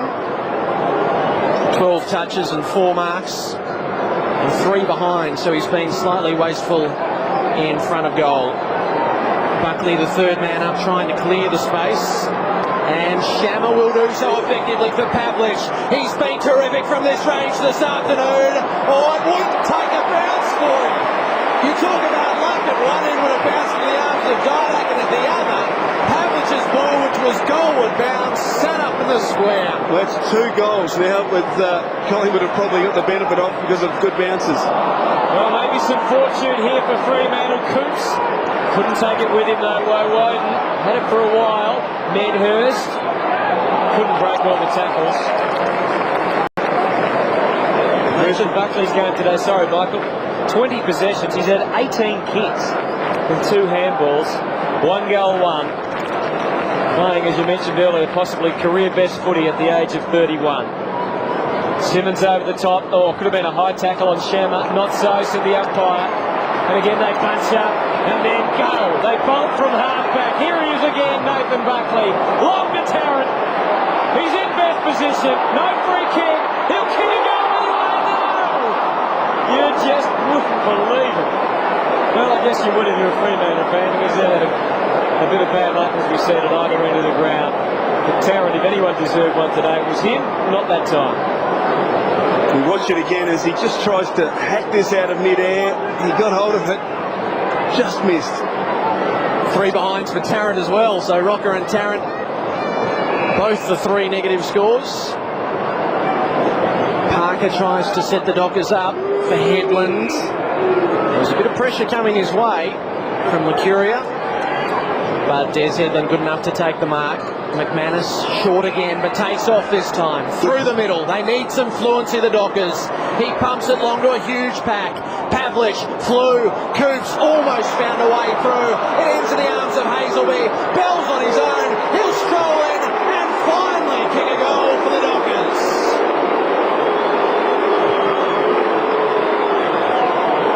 Desperately needed Michael Christian. It certainly was, and Peter Bell got it from Paul Hazelby. Paul Hazelby today has been kept under wraps. He's got up to 10 possessions, but hasn't had any impact on the game whatsoever. But again, some good hard running from Peter Bell to charge into the attacking 50 and get on the end of it. So, well, there's still a chance. Margin is 27 points. They can kick another couple of goals here, and they're right back in the game. Christian the believer that they can still get back into the game. I wonder if Chris Connolly is at the moment. Staring at a 27-point margin. Simmons jumping high. Fraser controlling it. It's around the clearances that they have been caned again today. Fremantle. Buckley gets it to centre half forward. Kinnear throwing his body around. They need to get some more drive off half back. They're starting to. This is Grover. Longmuir. Cloak as always coming in with desperation. And Cole there to rove it. And the Magpies have started so many from here as well. And Buckley's been involved in so many. Took a while. McFarlane just couldn't stop him. And this time the captain's kick a little imprecise. Did enough though, Hutto, just to force the ball to go over the boundary line. Otherwise, I'm sure it would have hit O'Brien on the chest. And interestingly enough, there's the Fremantle bench. Jeff Farmer just in the background there. Still on the bench. Surely there must be something wrong with him. Surely they'd get him on the ground if he was fit and able. It's strange, isn't it? Johnson. There's an open goal square here. And he sees it. And seizes the moment.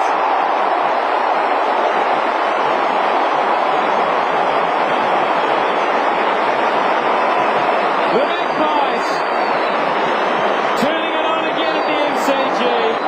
33 points to margin. 11-9-75. Fremantle 5-12-42. It's been a question mark over Ben Johnson over the years. It's been about his kicking, but both last week and this week he's been fantastic. And that was exquisite ruck play from Josh Fraser. Absolutely superb piece of play out of the ruck. A great finish from Johnson. Mick Malthouse will be delighted that his Magpies have answered that goal immediately. And any Docker charge has been quelled. 33 points, again the margin. Fraser having a break. Simmons got it down to Hazelby. It was a pretty careless kick. Cloak couldn't complete. He probably might have taken. Williams the last man up. They need to mount again here, the Dockers.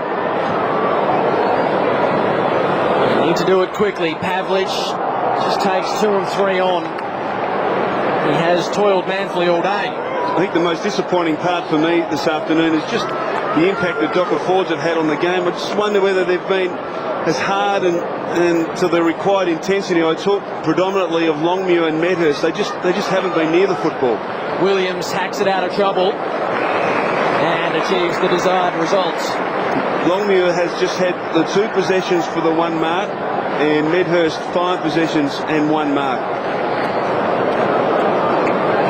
Reece Shaw sitting down is another interesting one, isn't he? He was playing fantastic footy. Hazelby trying to create something. Got it inside 50. Second bite, McFarlane couldn't take it. Burns was run down. He had prior opportunity.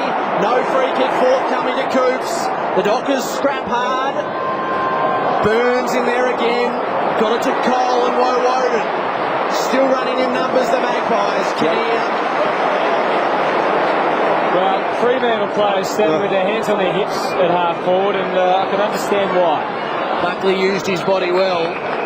Couldn't get back onto the ball quickly enough. Disappointing kick there from Kinnear. Just wobbled it over the boundary line. Didn't give Buckley or Betheris or anyone else at the scene any real chance at all. Matthew Pavlich still giving the umpire a mouthful over that non-free kick across half forward. Burns has found Buckley inside 50 again for Tarrant. 1-on-1 with Parker. He's got it this time. Strong and stood his ground.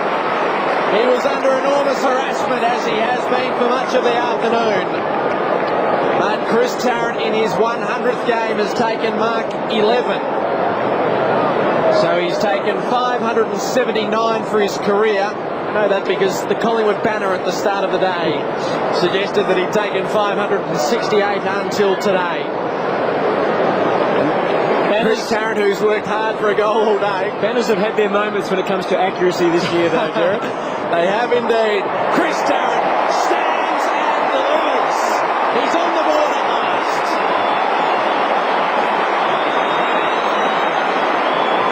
And this is threatening to blow right out.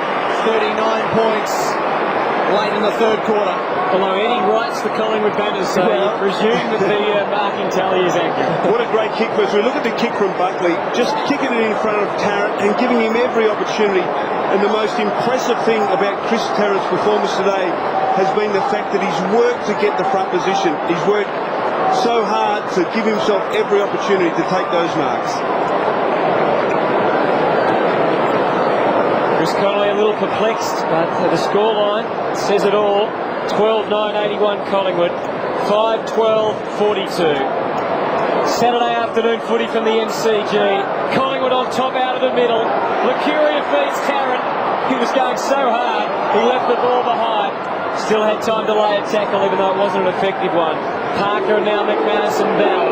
And Freo are away. The captain kicks to half forward and Pavlich an aggressive lead. Coops. Terrific play by the Dockers. Great build-up. And Headland caps it off with it behind. And that has been the story for Freo pretty much all day. Opportunities that have been created haven't been capitalised. One area where Collingwood have held firm and controlled pretty much all day has been the clearances. They lead 34-21 in the clearances, which certainly is told on the scoreboard. It's been a constant problem for Fremantle this year, despite their success. Woden sizes up his options and decided he's the best option. So he goes for the extra mileage. Kinnear's the flyer from behind. Cole read it beautifully. Almost got it to Rocker. He gave it to Didak. They're on the burst, the Magpies. The perfect handball to Lucuria. Woods! What a chase! What a tackle! And he is rewarded. They do chase well at times, the Dockers. And Jared, dare I say, if they did that in their forward line, they'd be a lot better off on the scoreboard today. It was a goal saver, no question. Hadwell to McManus. Slipped away from his opponent, delivers inside 50. Had too much on it for Pavlich. Matthew Pavlich has been a star. A little bit quieter in this third term, which draws to a close. He was certainly outstanding in the first half. Chris Connolly had won one in the last 55 seconds of the quarter. He won't get it this time, but it only took 4 seconds off the clock.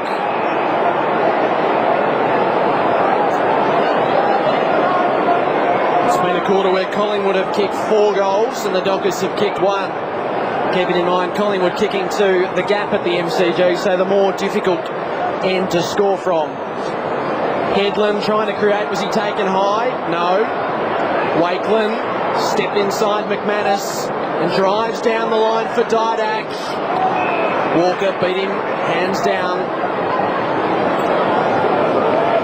Just indecisive where to go here.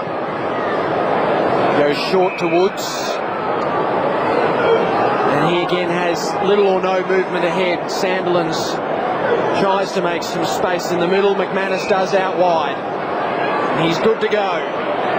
Gets around Batheris on the third attempt and drives long for Pavlich. Too much on it for him. Rocker was spoiled by Cloak. There's a time to concede. Collins thought that was it.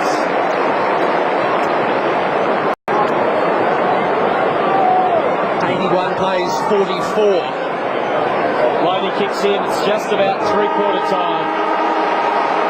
And you can see the flashing 14 there. Fremantle kicked 5 behinds in that quarter.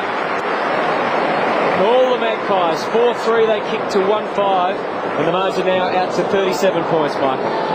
Well, it's been a pretty impressive Collingwood display, really. When you look back, the second quarter, they really dominated and kicked clear at half-time, and 4 goals to 1, as you mentioned, in that third term, controlling the clearances, and really the Dockers have got no answer for particularly Chris Tarrant, who's played up the ground today, he's created, and I think that although he's only kicked the 1 goal, he's certainly given them an enormous amount of drive, and it's going to be a huge task for Fremantle to get back from here. But one thing it will show us, how good they are. They need to knuckle down in this final term and show us something. Well, they had a great finish last week against Brisbane. I wonder if Chris Connolly can get his Chargers up and going. We'll find out after the break. Collingwood lead by 37. After a wonderful third quarter, they kicked 4 goals 3 to 1 goal 5. Yeah, I feel like the force of nature could make you sing like a bird released. If what you seek is the wise man's treasure, you know it's buried beneath your feet.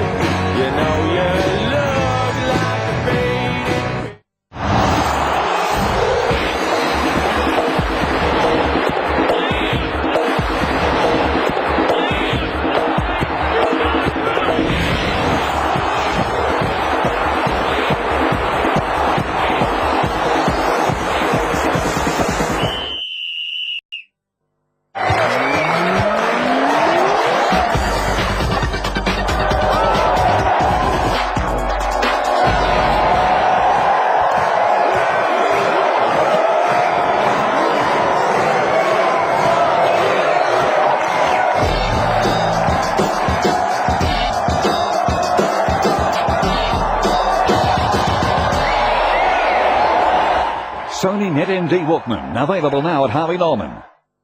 La-da-da-dum.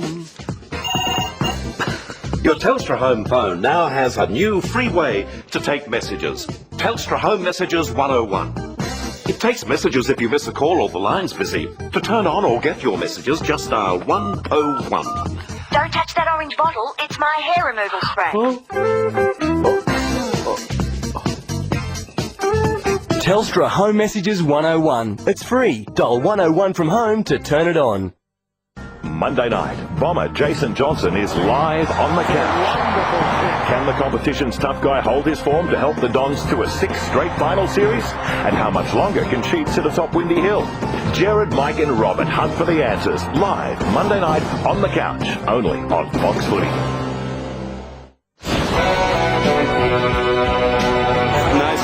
Strange, isn't it? Johnson. There's an open goal square here. And he sees it. And seizes the moment. And the Magpies certainly seized the advantage in that third quarter. 4 goals 3 to 1 goal 5. O'Brien with 3. Pablett's a little quieter in that quarter, and they really have struggled in attack, as the scoreboard shows at three-quarter time. And there's the Magpies in their huddle with Mick Malthouse and Michael.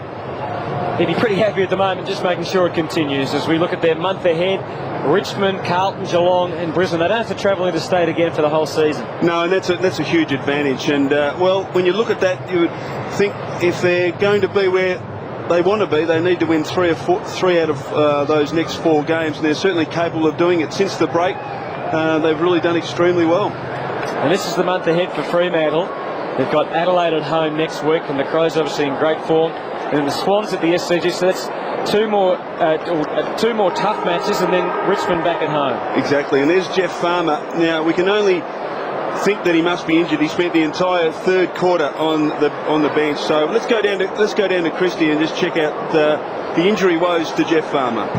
Well, the Dockers are being very secretive, actually, when it comes to Jeff Farmer. They are insisting that there is nothing wrong with him and he's just taking his turn on the bench. Well, he's had a very long time on the bench, and you see him there in his full tracksuit, which doesn't usually happen when you're going to come back on very soon. We saw him earlier in the game involved in a pretty heavy collision with Richard Cole. He jumped up, was holding his head, so maybe he's suffering from a little bit of delayed concussion, and that's why he's off. I mean, he obviously has something wrong with him or he would be out there. But as I said, the Dockers not giving away much about him at this stage.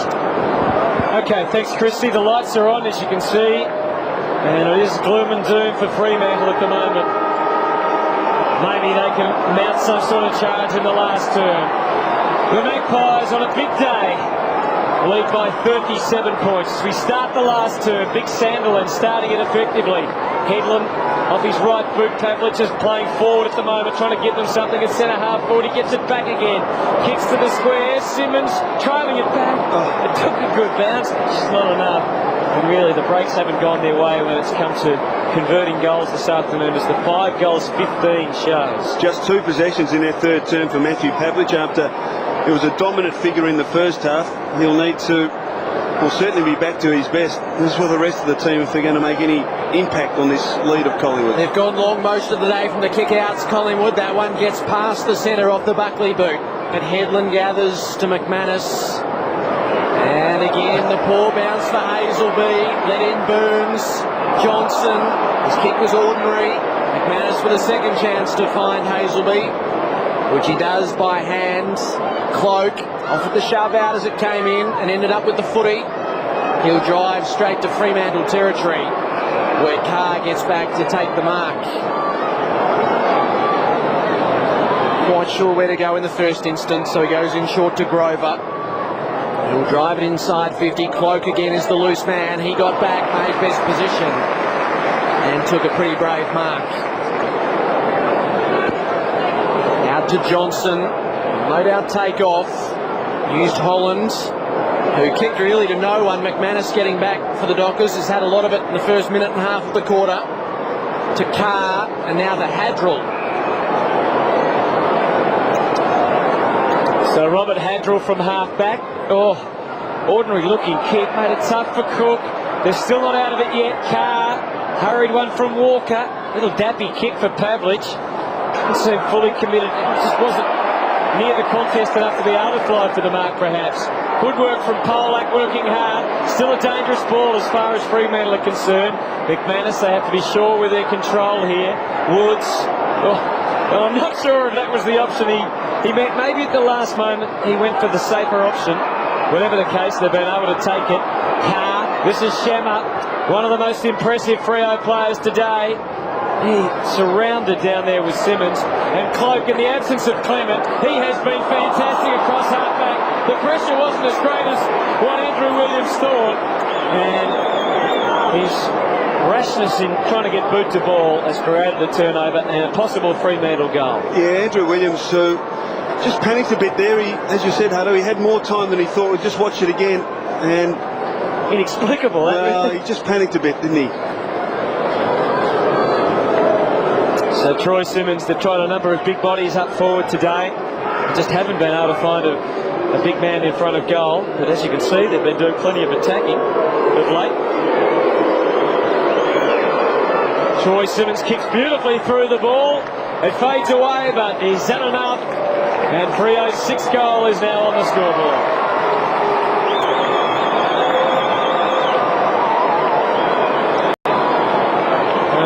There's the anchor, but I don't think Chris Connolly will be waving at the end of the game unless there's a massive turnaround on the scoreboard. Good play from Headland, and Headland was cool and composed when he took hold of the football. He knew he had Simmons there and just took the required time to deliver. But a good start to the final term for the Dockers. If they can kick another quick one, you never know, might make it interesting. If they're playing to restore some pride, the Dockers, that was the way to start. With Simmons kicking the first goal of the last term. Nothing definitive in the middle. Buckley got the clearance again, as he does so often. Headland working hard, but he was desperately outnumbered. Boy, Woden going nowhere. Great play from Buckley in the middle. Often you get players trying to knock the ball on just to advantage, but he's got the presence of mind to grab it, and his ability to get boot the ball so quickly is pretty unique. And there's the Fremantle bench. Longmuir, Farmer and Medhurst, 3 of their prime goal kickers sitting on the bench, so a big risk taken there by Connolly. Buckley to get the free kick. Coops was a little reckless. Inside 50 for the 10th time today off the Buckley boot. Tarrant couldn't mark that time. Walker lost Didac. Gave him some time. Parker is right under the hammer from Tarrant. Good poise towards. They're not out of trouble yet. Parker. They will be now. Walker thumps it away down the wing. And he might see it come back shortly. Cole, Wakeland, Coops. His defensive skills are terrific. Grover kicks the Dockers forward. Polak just couldn't take it when it really mattered. And lets the Collingwood defence in. Johnson has been good off half-back all day. The kick didn't quite find its target. The Curia did okay. Collingwood, they do have numbers here. Woden. Now Burns. Tarrant's on the lead. Almost, not quite. Bit of holding off the ball. Umpire saw nothing wrong with that. I'll tell you, Chris Tarrant a grudging look there towards the umpire. Shane Parker has done an amazing job of just doing enough to prevent Tarrant from taking it on a number of occasions without giving away the free kick. He's watching on as the Magpies go forward again. Burns run down by McManus. They're having a crack Fremantle at the moment. There's a Collingwood player, Locken, who's down behind play. Gets up now as Freo go forward. McManus going high. He's going to get a free. Kinnear bleeding his innocence, but the umpire was only on the spot. Swings it inboard. Here's another look at that one. Yeah, well, there wasn't much in it. No, there wasn't anything in that. Angles. Hurried kick from Hadrill, gets them inside 50. They need a kind bounce, Freo. They don't get it.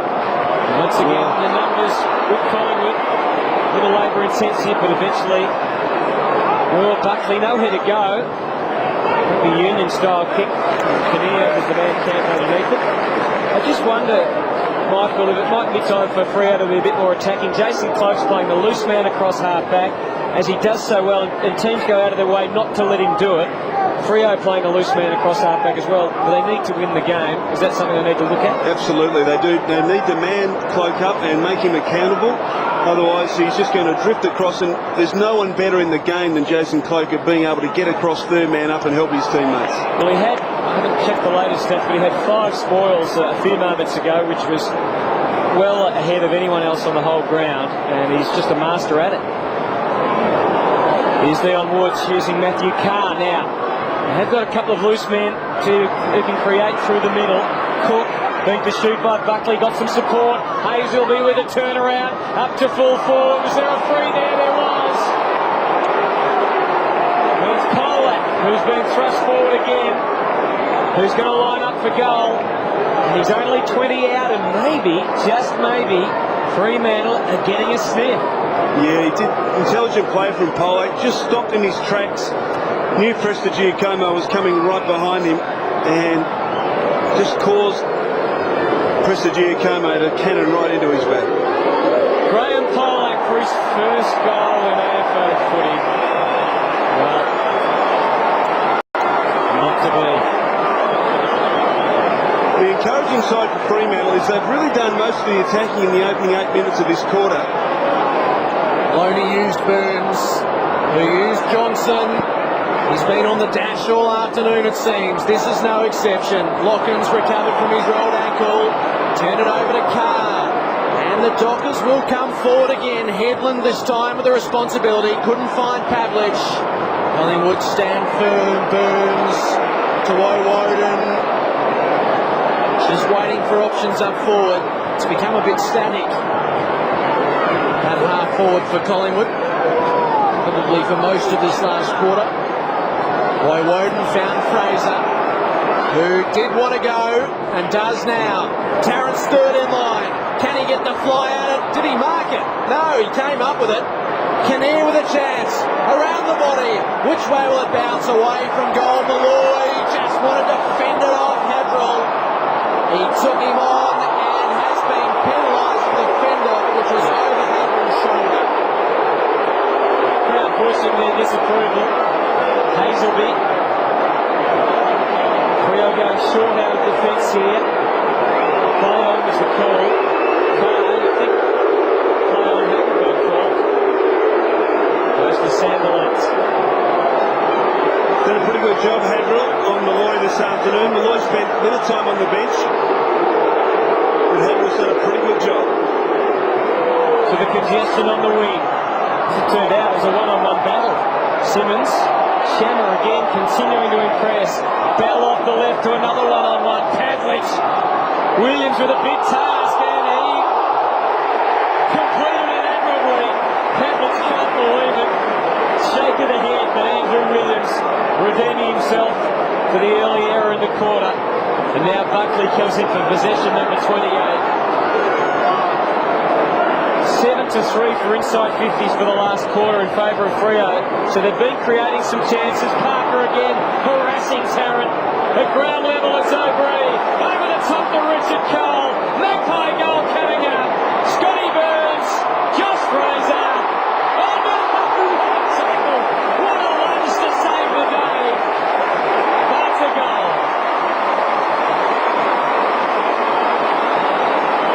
No, he definitely got beat the ball. It was a great effort, but Fraser just had the presence of mind, and we see the handball. The handball is perfect, and he just managed to get his boot to it. An accident. No, it wasn't. Absolutely not. Does that count? I'll tell you what, he was lucky he didn't do his knee there, Josh Fraser. The pressure coming. The great play from Cole, who is an exciting young player bursting through the lines. Well, let's have another look at this goal from Josh Fraser. Gee, it was a great lunge from Hadrell. But he stumble goal. It was a stumble goal, but he kept everything in line and was able to maintain his composure under a tight situation. The accidental hero back in the middle, got it down to O'Brien. Hadrell will get his just this time and takes the mark unopposed. Grover, pressure coming, stood his ground. So the Dockers, they've had plenty of it, no question, in the last quarter.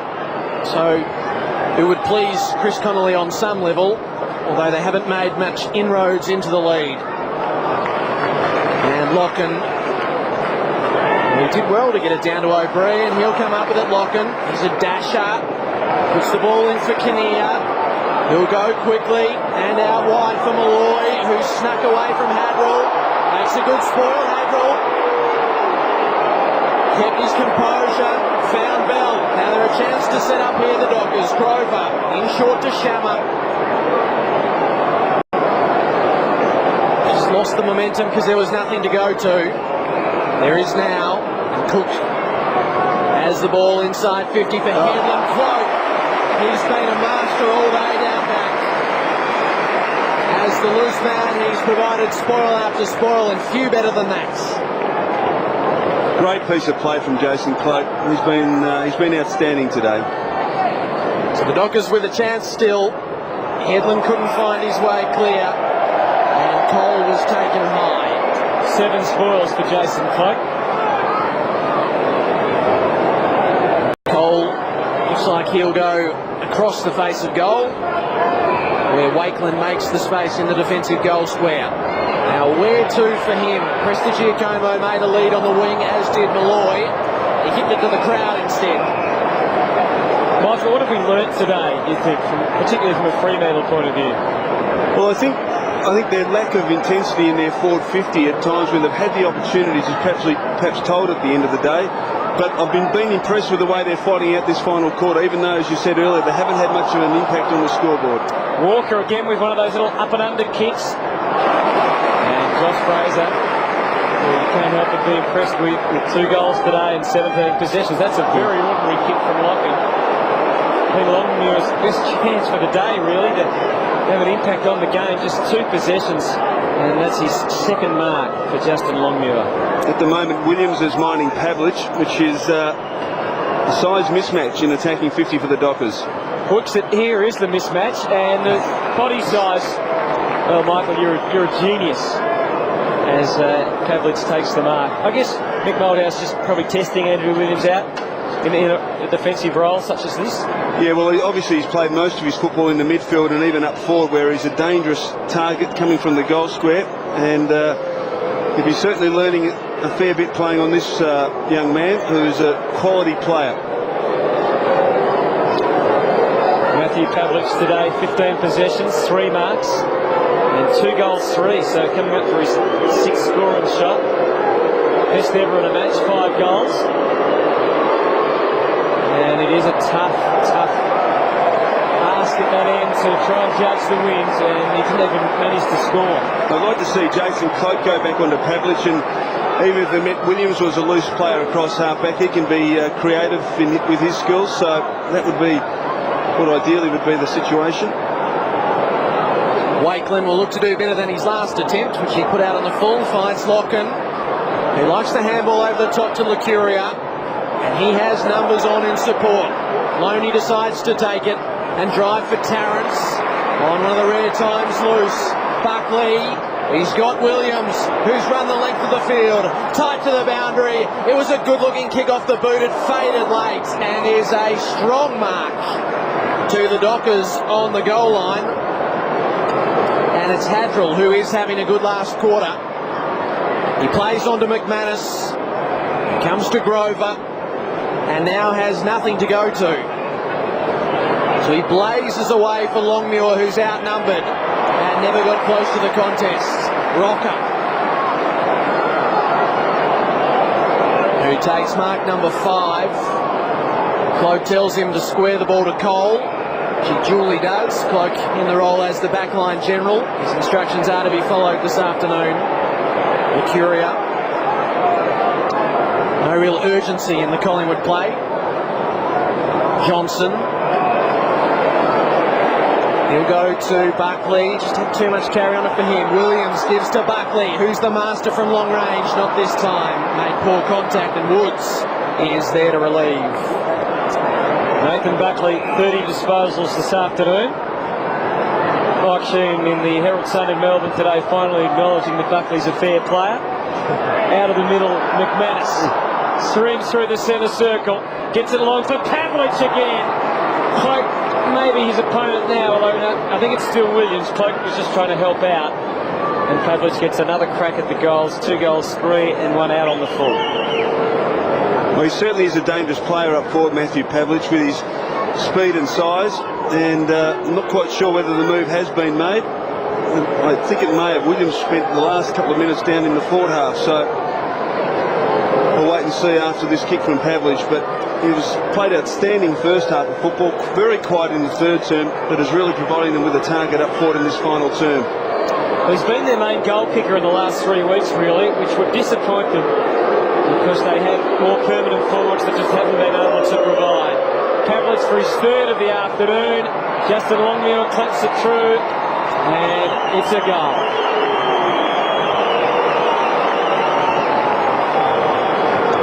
So Pavlich's third is Fremantle's second of the quarter and 7th for the afternoon. And the margin back to 29 points. And you can see Hadrill, he's been a very good player all afternoon for the Dockers. McManus ran a long way, but again, the Fremantle play, when they do play well, they get it in quickly into their forward half, and that's exactly what they did there. And McManus giving Pavlich every possible opportunity, and a great finish by Matthew Pavlich. Mick Malthouse has watched as the Dockers have kicked 2-2 for the quarter to the Magpies' solitary goal. But the margin remains pretty comfortable, 29 points. Buckley wrapped up in a fierce tackle from Cook in the crush. Holland. Fraser did well. Got it to Buckley, who gets another clearance. Inside 50, Malloy wrestled with Hadrill. Lashes out of the air because he didn't like the free kick. It hasn't been Jared's day, unfortunately. 50 now. So the verbal got him in trouble. It did. He'll come up for a rest after that. Yes, he might. Just had the 4 touches for the afternoon. No, he's played well, Hadrill. So Hadrill will thump this to the goal square, where there is a crush of players. No effective mark could be taken. Coops couldn't create there. It's desperate on the last line, and Collingwood, as they have been all day, steady under pressure. Johnson was on the burst. He ran a long way after the first bounce. Fraser, a rare mistake for the afternoon, but he butted up and beat 2 Fremantle opponents. Brilliantly done, Josh Fraser, and Woden forces the stalemate. It was a great effort from Fraser, and Woden got across because Fremantle outnumbered Collingwood, even with Woden getting across 5-2. So Fraser and Woden between them did well to tie it up. 40,968 fans have come out on an important day for the Collingwood Football Club, and they'll see them emerge victorious. Fraser to Malloy in front of the bench. Wonder if that's where he'll finish up. Just gets rid of Shammer at the last moment. Certainly letting his frustrations out. And the runner just having a chat to him at the moment. And I think he might be coming off. Matheris ready to come on. Maybe Jared will go in for one more thrusting parry. Simmons got to the back to McManus, who was picked off by Buckley, who gives to Burns. You give him a chance from here.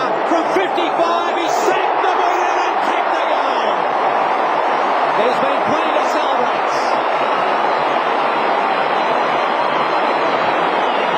And Scotty Burns does so in style. He's done a great day. 29 disposals. All brought about by a sensational tackle from Josh Fraser. Here it is here. A Fraser tackle on McManus, and the ball spilled free to Buckley. And a great finish from Burns. But Josh Fraser, a big man, getting down and tackling McManus, causing the turnover. That was inspiring play.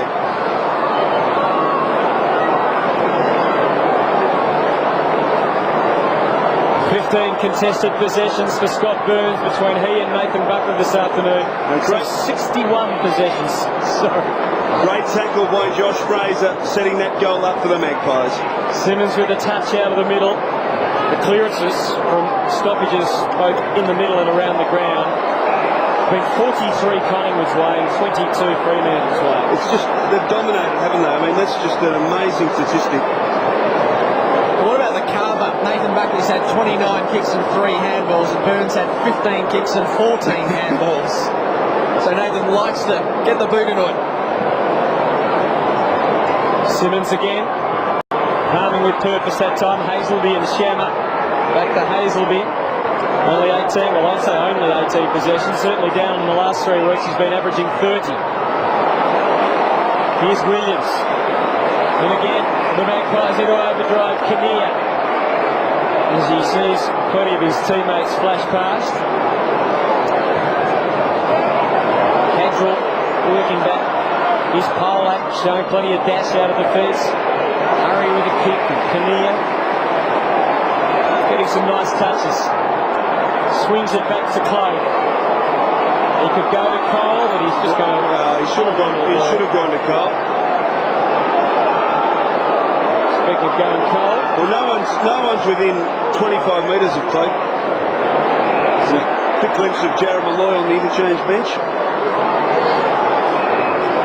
Back to Lucuria. There's still plenty of time to go, Hutto. I'd like to see Collingwood be as attacking as they have for most of the day. There's no point just chipping it around and playing for time now. Percentage is going to be a crucial factor at the end of the year. Here's Burns, just a couple of minutes remaining in the game. And that's a good mark again. Well, Polak, who started the game in the forward line and didn't really come to terms, although he did present himself well. Since he's gone back, he's found plenty of the ball in the air. His 7th mark. And there's Cloak again with another spoil when it's over the boundary line.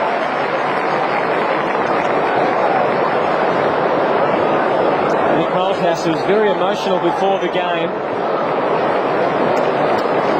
Would be delighted with the way his team's responded as Alan Dybeck comes back onto the ground. Rocker out to Williams. The run that's been provided out of defence and from the wing today has been great to watch. Fraser's got a free kick.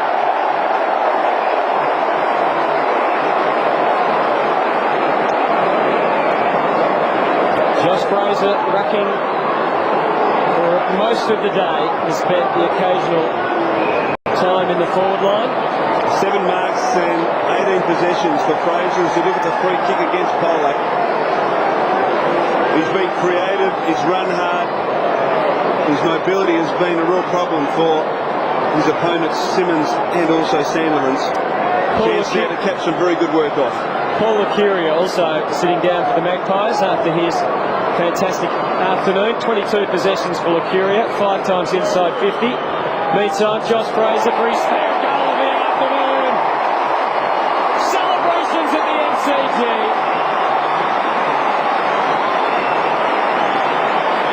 The Magpies have kicked 3 in this quarter. They kicked 3 in the first, 5 in the second, 4 in the third. They've been in control all day, and they lead by 41 points at the 24.5-minute mark of the last quarter. Josh Fraser, and there's the free kick. Certainly a free kick to him against Polak. A great finish, and hasn't he stepped up in the last 5 or 6 weeks into the main responsibility as the #1 ruckman? And he's just taken the responsibility on his shoulders, and his performance today has been outstanding. So 41 points, now the margin for Collingwood. On a day to remember. Rocker, O'Brien, they'll go forward again, but there is great by Hander Buckley for the 13th time, inside 50. Fraser and Tarrant couldn't mark it. Let Polak in. And he got what he was after, a bit of sanctuary. Scott Burns, key member of the Collingwood midfield. And there's Joffa. He thinks it's over. He just won't bother getting changed before he heads out tonight. Kinnear, beautifully down to Dino, trying to create. Bell cut him off. Drives outside the defensive 50. Williams and Woden. Sure of hand, Woden. Up the boundary. They'll come forward again, the Magpies, building all the time. Rocker kicked a monster tour. And that is the way to honour a club legend. They played brave and they played tough. And you might say they played like Bobby Rose. 22 Magpies delivered a win of great significance, not only for 2003, but you suspect in their club's history. And after a week where I imagine consolation was pretty hard to find for the Rose family and those close to it, perhaps this would provide a little bit of joy. or perhaps at least a little bit of release. There's the famous 22. And if you believed in superstition and you thought there were 23 men out here the way the ball bounced at times today, then that 22 perhaps has a lot to answer for. Collingwood successful by 41 points. And a day not quickly forgotten. Christy Malthouse. Nathan, well, what a way to pay tribute to a club legend. Yeah, well, it doesn't happen in 1 week. It probably brings it back home that you actually, every time you take the field and every time you put the Guernsey on, you're praying for the Bobby Roses and every player that's gone before us. It looked like it might have been a bit emotional in the rooms before the games. Was that the case? It always was going to be after yesterday, but I think we were able to control that side of it and concentrate on what we needed to do to play the game of footy. And what about yourself? Pretty pleased with your performance? Oh, yeah, it was serviceable. I thought Bernsey was the one, though. Well done. The modest captain there.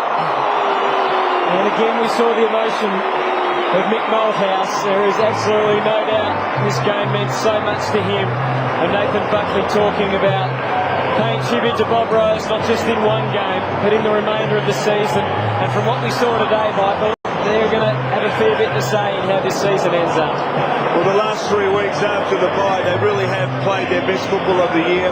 And today, I thought one of the risks was that they would get over the top, that the emotion and passion during the week may be a little bit too much, but they were just fantastic. Right from the start, they applied themselves. Let's stay and watch this. The number 22, with Reece Shaw, is going to lead them up the ground.